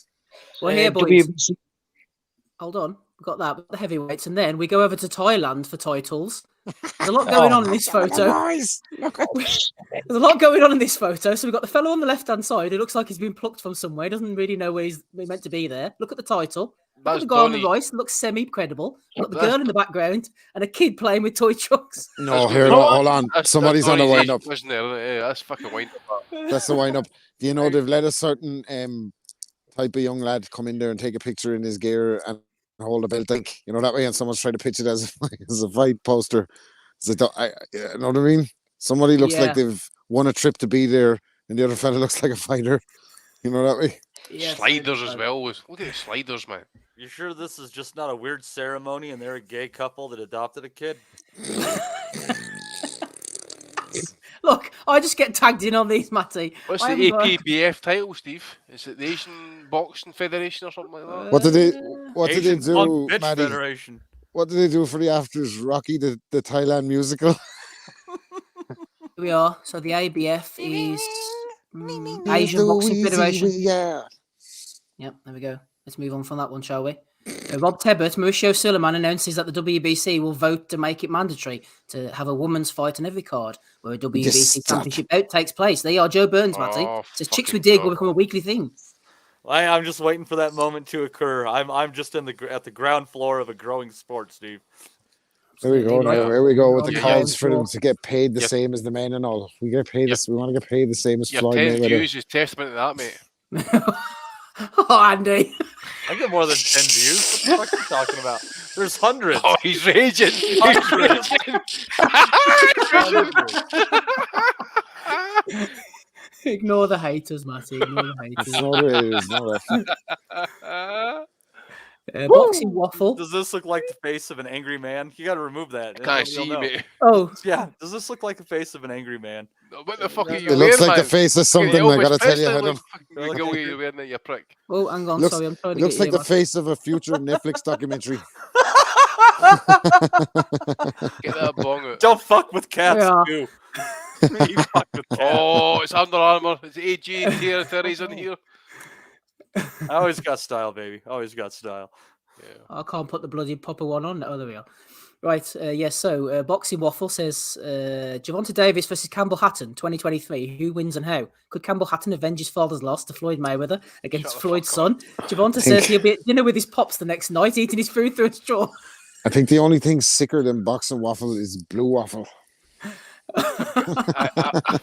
Blue corn waffle? Steve, I'm getting Mourinho vibes here, mate. It's, I speak, I'm in very big trouble, and I don't want to be in very big trouble. What would Gervonta Davis do to Campbell Hatton, man? Fuck me. Look what happened to Liam Santa Cruz, who was a bona fide champion of sorts, right? Yeah. Campbell Hatton just stopped his first opponent, like, what was it? He's like 9th pro fight. I don't know what it is, right? Davis could literally walk in with his hands behind his back for like 3 rounds, take punches, not even fucking blink, and just fucking hit him with something. He would disintegrate. That'd be it. Davis could knock Campbell Hatton out with his dick. Not to be crude, like, but in that fight you would expect Ricky to be there, like Paul Bearer and the Undertaker, like fucking with a casket ringside, just in case. Like, this is fucking. That's not. Imagine, Oh like. my gosh, that's sick, isn't it, that? Anyway, Andy, you thrown in this one. If you want to be a really big star, there's no place you'd rather be than Matchroom with the Zone. Eddie Hearn on potentially re-signing Dalton Smith. They are, Andy. Laid out. Yeah. He could potentially be one of those big stars like fucking Montana Love someday. Yeah. Justin Franklin. Oh dear. I can't remember who sent this in, but it was really funny. Jamie Conlon was on a podcast and they told him that Jeremy Beadle was dead, but he just would not he could not believe that Jeremy Beadle was dead. What was that one? It was Shane Todd's podcast, like a Northern Ireland podcast. What did you think he was going to come out at the end of it? He was on about Beatles about it. He goes with That's Jeremy what I'm Beadle. saying. He says he's dead. Here's a question for you about Jeremy Beadle, right? What hand would you want to get slapped off? The wee one or the big one? I knew you were going to say that. Is Jamie Conlon just expecting him to pop out behind that plant at the end of the skit? Oh, better watch out, the beat is a Like this guy. Look at that. Oh, that's what you're going to look like if you take too much colloidal silver, Rob. I'm a fighter, man. I'm a fighter. You're a fighter, man. Nissi Sauerland, you mentioned him earlier. He was there going back and forward with Jake Wood. Joe Burns says, Soylent Brothers, you need to sort out your Channel 5 cards. Never mind worming your way into YouTubers. Big Mick was clear. Yeah, DAZN was showing the YouTubers again last night. Here they are. I didn't want to cut it because of copyright reasons, but Ozzy mentioned this earlier. This guy wandering around like a Saturday night drunk, absolutely shocking. Respect everyone who gets into the ring, though, Andy. Respect everyone who gets into the ring. Mate, this was painful, man. This was really bad. Listen, Steve. Yes. I know for a fact you've been in the ring, mate. You know, it doesn't matter what level you did it. You've been in there. But I was terrible, but yes, I was there. Doesn't matter, mate. So I think we've got right to speak. That was fucking awful. Mm-hmm. I mean, Crystal, what else can you say about it? It's just absolutely pure and utter dog shit. I think you could throw a better right hand than what that guy in the white tried to do anyway, at least. Oh, I'd say so. Put it this way, if Maddie had his cage fight wish and them two were in it, they wouldn't get out, I don't think. They wouldn't get out of the fucking first round. They'd be fucked. Andy, I do know you box just a little bit. Well, I got to ask you, what's it like to be beaten around the ring? Well, if you take the homosexual content or innuendos out of that tone of voice you've got there, mate, then I'll just say this. There's nothing worse, I'll say this, right? Seeing sparring is sparring a guy who, when you hit him with your best jab and your best right hand, and you're like, feels like you just hit the wall, and he's still coming at you. You're like, fucking hell! I hate the type of guys. The guys who can actually like tee up your shots, that actually just slip, feint to the side, and come back with another shot over the top. That fucking lethal. Hated it. Absolutely hated it. And I would quickly go into my shell, and I would try and become that poverty, fucking Aldi little fucking type Floyd Mayweather type fighter. That was me. Right. Once you started giving me the razzmatazz and that, mate, I wasn't interested. I was fucking interested in just surviving me. That's all. That was it. Pride. That's all it was. That was pure pride. So you'd curl up after they exposed your holes? No, mate. I would have a few shots. Now, never fucking didn't get me wrong. If you think if I thought you were trying to take liberties, and that I would fucking put it on the line, mate. But at the end of the day, the headaches when you go home at night, it's just not fucking worth it, mate. You know what I'm saying? I had a fucking child on the way and that, and I knew enough at that time. I was like, I can't do that shit, mate. It's not worth it. That's the same reason I don't drink heavily anymore. You wake up one day with a hangover, and you're like, yeah, this is entirely a choice. I don't have to not be worth it, this mate. way. Not if you're not getting paid. Fuck that. But fucking I used to hate the body shots. You used to roll over in bed in the morning. It take you 2 weeks to get back. You couldn't wipe your arse properly. You had to fucking try and get up out of bed. Fuck. Mate, not worth it. Trust me. Rob would fucking probably tell you the same, mate. It's just. Well, it's funny because street fights are easier, mate. Street fights are easier because you got two options. You can fucking land one and fucking run, or just run before it started. That's all you got to do. In the ring, there's nowhere to run, mate. If you quit, you're a bitch, and you can't be a bitch, mate. Well, I used to box when I was like maybe I was 8 to kind of 12. But when I was a kid, I always had terrible asthma, so I was decent moving around and all that, good jab and all that, like what they sort of said or whatever. But fucking as well as that, I had like my ma was like 44 when I was born, so I was a miracle baby, like, and I had the asthma and that, like, and I was doing okay in that, and then fucking my dad calls me one night and he's like, "Oh, your ma don't want you to box no more," like, with the asthma and that, like, and I was like, "Oh fuck, man," like. So I know, like, looking back, she was just worried now. So I always kind of had a chip on my shoulder about it. So I kind of went back when I was 30, and I was going to train for the novices, and I was training like for good, maybe 7-8 years or whatever in between, like just exercise wise, like back doing pads and skipping and the hobbitus band. But I was training for the novices, but at the time I was overweight, like, I didn't really want to get down to 92 kilos. So I didn't fancy going running and that. So that was kind of putting me off.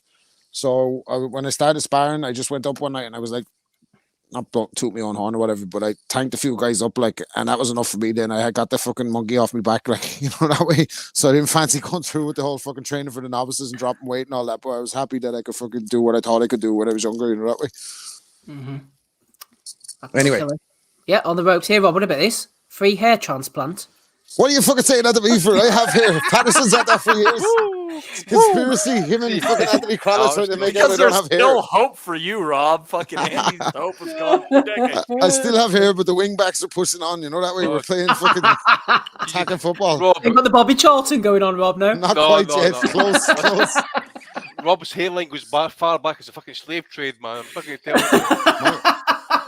My hairline is like fucking Jota and Maida pushing full on, you know that way, like That's only 9 points, mate, no 9 inches. Oh dear, bit of Galahad. John, here's the final one, boys. Talking of wingmen, we got Hearn and Bellew. John Heaton thrown it in one. The wingmen, did you see them? Tony and Eddie on the KFC boxing got podcast. arrested as well, doesn't know the fucking Muppets. Shame they let them out again. KFC versus KSI on DAZN coming soon. Yeah. Paul's got a fright when they seen it. Scouser driving the car. Actually, like, oh fuck, usually think he goes, you know. I've been sent so many, but that's all I can do now, boys. Andy, any nominations from you this week, please? I've named, mate. Listen, it's been involved at the crack of the night, mate. I've not got any. I'll just chuck Eddie in for good banter, mate, and Conor Benn for being Conor Benn. No B sample. So Nope. get it produced. Matty, any nominations first? Donnie for flushing the toilet on the show. Donnie, respond. Any nominations? All time? No, not all time. Anything that comes to mind, I bet that. No, I'll let it go for right now. But again, if we were talking about all time, I would have a great number. But yeah. That 250 still not cleared yet, Steve. I think we need to keep going for at least another hour here. I am a bit worried about that. Owen Spillane doing his best here. He's fucking dragging it out of here. I don't want to quit. It's like trying to get through a Too legit to quit here. Too legit to quit episode 500. What's that Dion Sanders talk? Yeah. MC Hammer, baby. Absolutely. Dion Sanders used to say the same thing, wasn't it? Oz still here. Just about. What's that? Dion Sanders, too legit to quit. When was Deion Sanders in his pomp? Like 98 or 90? Late 80s, possibly. Early 90s. Oh, maybe. Yeah, it was Hammer song was like 91. Playing for, he was playing baseball and football Mid-90s. Yeah, Hammer came first. Then too legit. Right, Rob, any nominations from you? 1991 was MC Hammer. No, Mick Hammer nominations this week. Hearn for his fucking, he's taking everyone to court, man. Relax, will you? Just get a life. Stop taking everyone to court. It's fucking getting very legal there. You're going to be doing a shoulder roll next. Just fucking settle down, will you? Suing everyone. And Tommy Fury, by the way, Tommy Fury, John Fury, like Tyson Fury will go down in history as one of the greatest heavyweights that Britain ever had, I think. You know, maybe one of the, he's in the argument that he could have beaten any of the great heavyweights. But this shit, like, I just cannot get on board with this guy. Like, he's fucking missing weight. Could you just get rid of him? Like, delete. Just go. He don't need to fight. Just piss off. Like, I'm just tired of these guys just clogging up the algorithm. Like, just fucking, Tommy Fury, when he gets fucking Jake Paul, he's going to do this and he's going to do nothing, man. He's going to do absolutely nothing. Just give it up. So that a retrospective value of the week for the Fury and John Fury fucking scenario in Dubai. But other than that, nothing really. Oh, that fucking idiot that's throwing punches in the car park, and I was him wanting to spar Floyd, shouting at Floyd and all that peekaboo shit won't work with me. He said, the fella who got beat by Tommy Fury. Taylor. Yeah, him shouting at him like that peekaboo shit won't work with me, and then shit himself, and Floyd was like, get your gloves on, then come on. So yeah, him.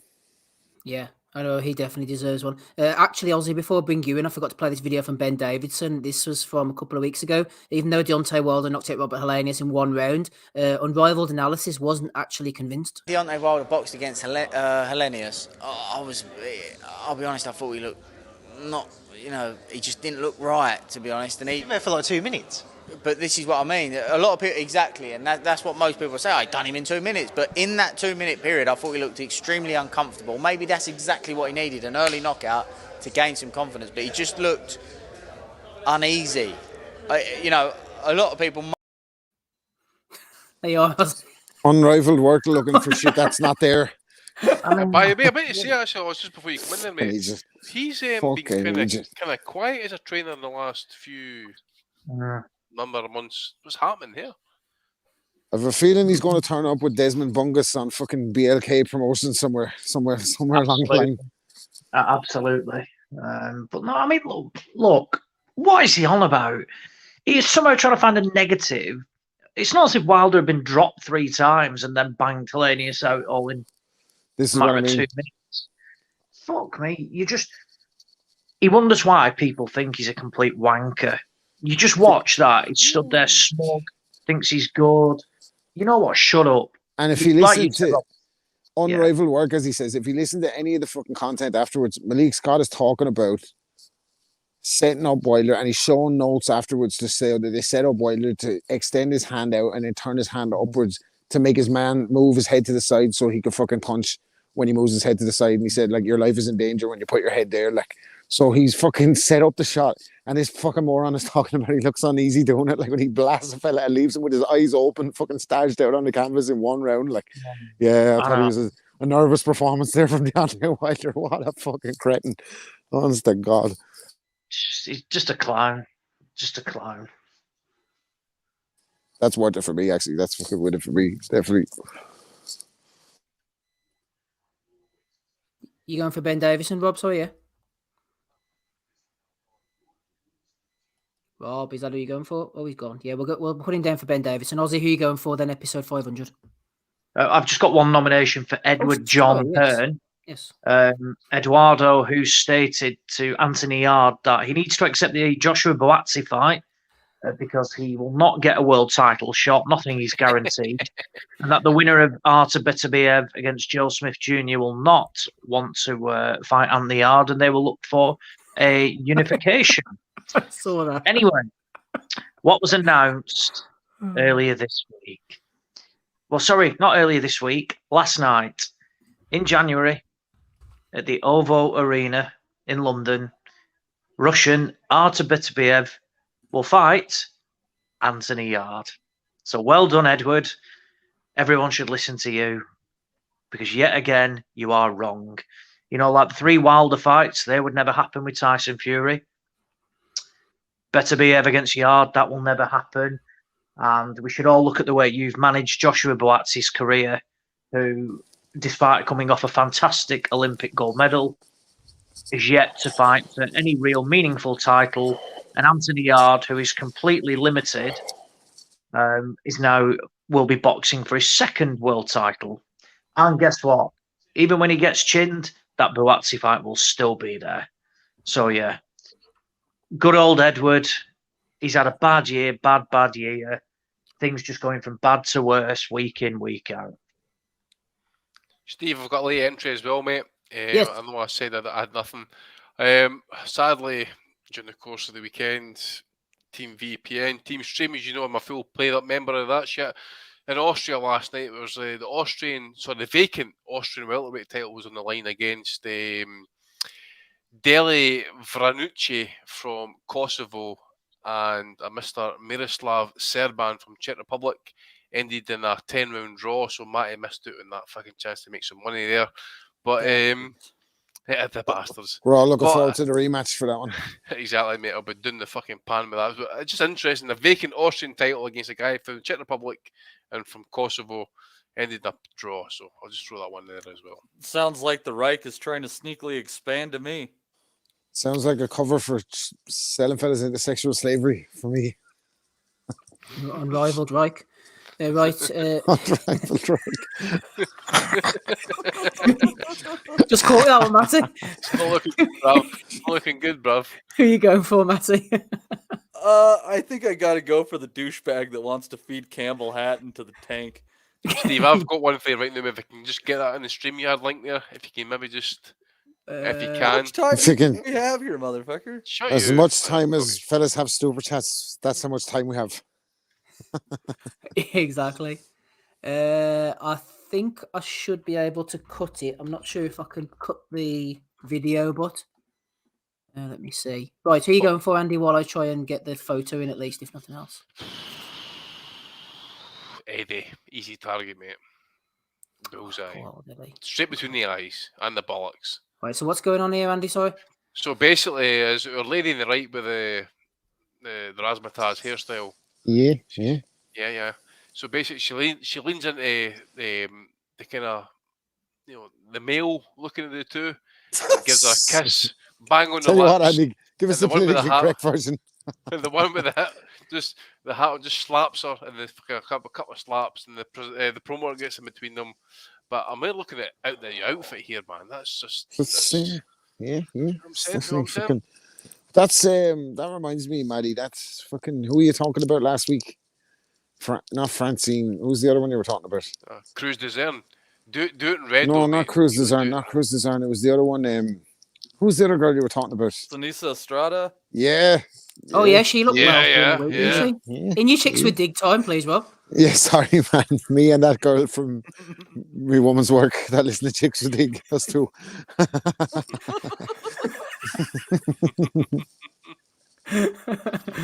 Right. Who are you going for, Ozzy, this week? Sorry, I've lost all track here. Who's gone for what? Not 250 better clear, by the way. Boxer size Ben. Boxer size Ben.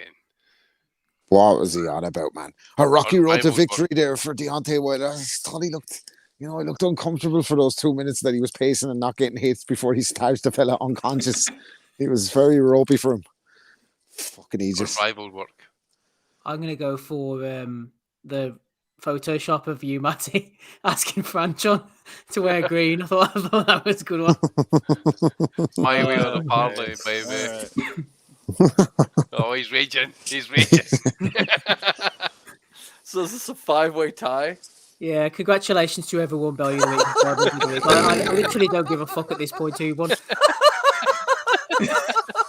Do you reckon by the time episode 1000 rolls around, we'll be covering men's versus women's fights? Mate, I hope so. I wouldn't be surprised after 1,000 episodes of the boxing left to talk about. When they in the zone, Eddie Hearn would be like bitter as fuck as an old man. We'll just be on here Sunday night fucking reviewing people's Twitch streams and all, where they were talking about potentially fighting somebody. We'll be doing an Aussie. We're talking about Sol fucking Farah. Like it'd be like 315. Oh man! Like Let's do one for the listeners. By the way, super chats in, right? I've an idea for you, right? Buy a ticket each, £2 in the raffle, right? And then whoever guesses the correct year that fucking Spence versus Crawford eventually happens, or what episode that falls on, they get the money. Like. What happens if we don't get the right? Who gets the money? We get the money until the fight gets made. You know what I mean? You have to come and see us afterwards. We need to put it in escrow. We'll use it to pay for the stream. Yeah, we're going to have to show proof of funds at some stage. We'll put it in the Marcus account at 2.2% interest per month. Steve, as I was talking about there for the old. I meant to tell you there could be some changes on the pod actually after episode 500 because some people have been reaching out to us from Belize, and this podcast is allegedly worth 20-30 million. So you never know what could happen in the future. I think the YouTube algorithms might be reaching out to us by the time it hits Monday morning. I'll take $100,000 right now. Right, let's end Bellew of the Week for 500. Yeah, we're just going to have to trust in Al Heyman and Owen Spillane. That's going to take. I'll give a quick shout out, by the way, just before we close, to our super chatters on Monday evening. Ryan Deal, Matthew Butters and Tosh Malone. And shout out to the people who've joined us on Patreon this week. We had a real uptake, actually. Gary Lockwood and Kieran both returned for more. David Palmer, Andrew Walsh, Mark Gallagher joined as well. So did Martin Frank, Des Watson, Mark Stanton, and David Coleman as well. And I'll give a shout out to everyone who's dropped a super chat in tonight.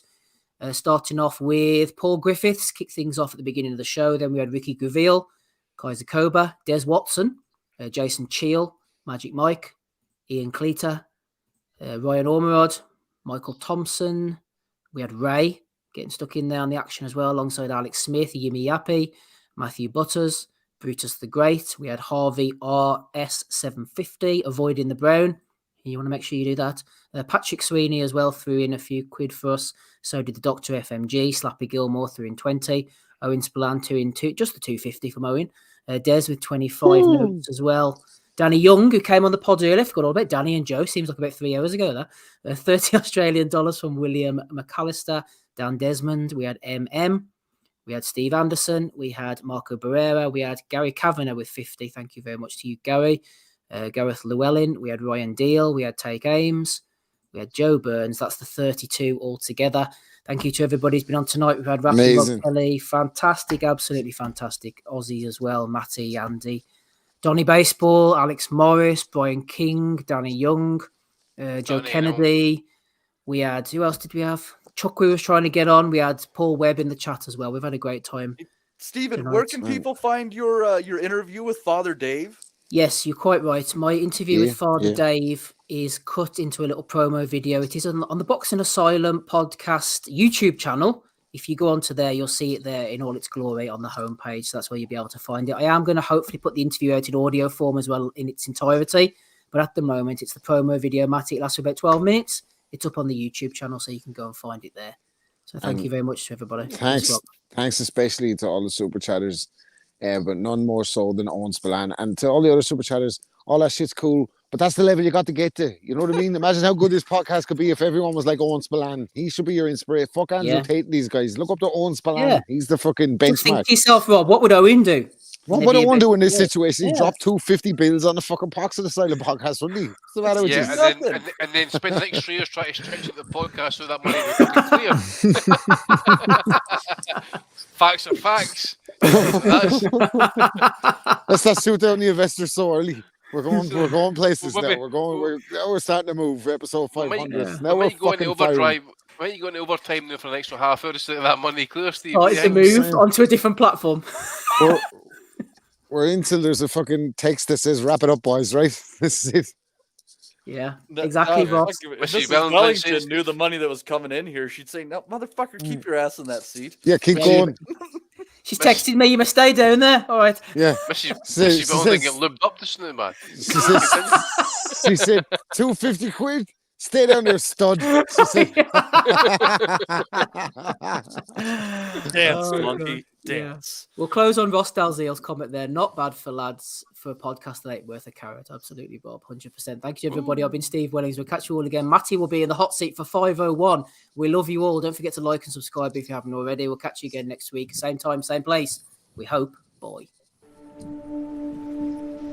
We'll never forget. I think that's good happening. Go to animals! We want to be honest, yeah? Crying like a little bitch. I've never met a fucking swank that can fight me. I fell asleep. I fell asleep. You're a fucking bum, you're a fucking asshole. Rumpo fucking Steltskin. But allegedly, Oscar Rivas has failed a test. 7-year ain't.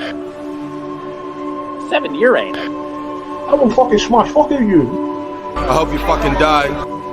Be safe. I love Boxing Asylum. It's as simple as that.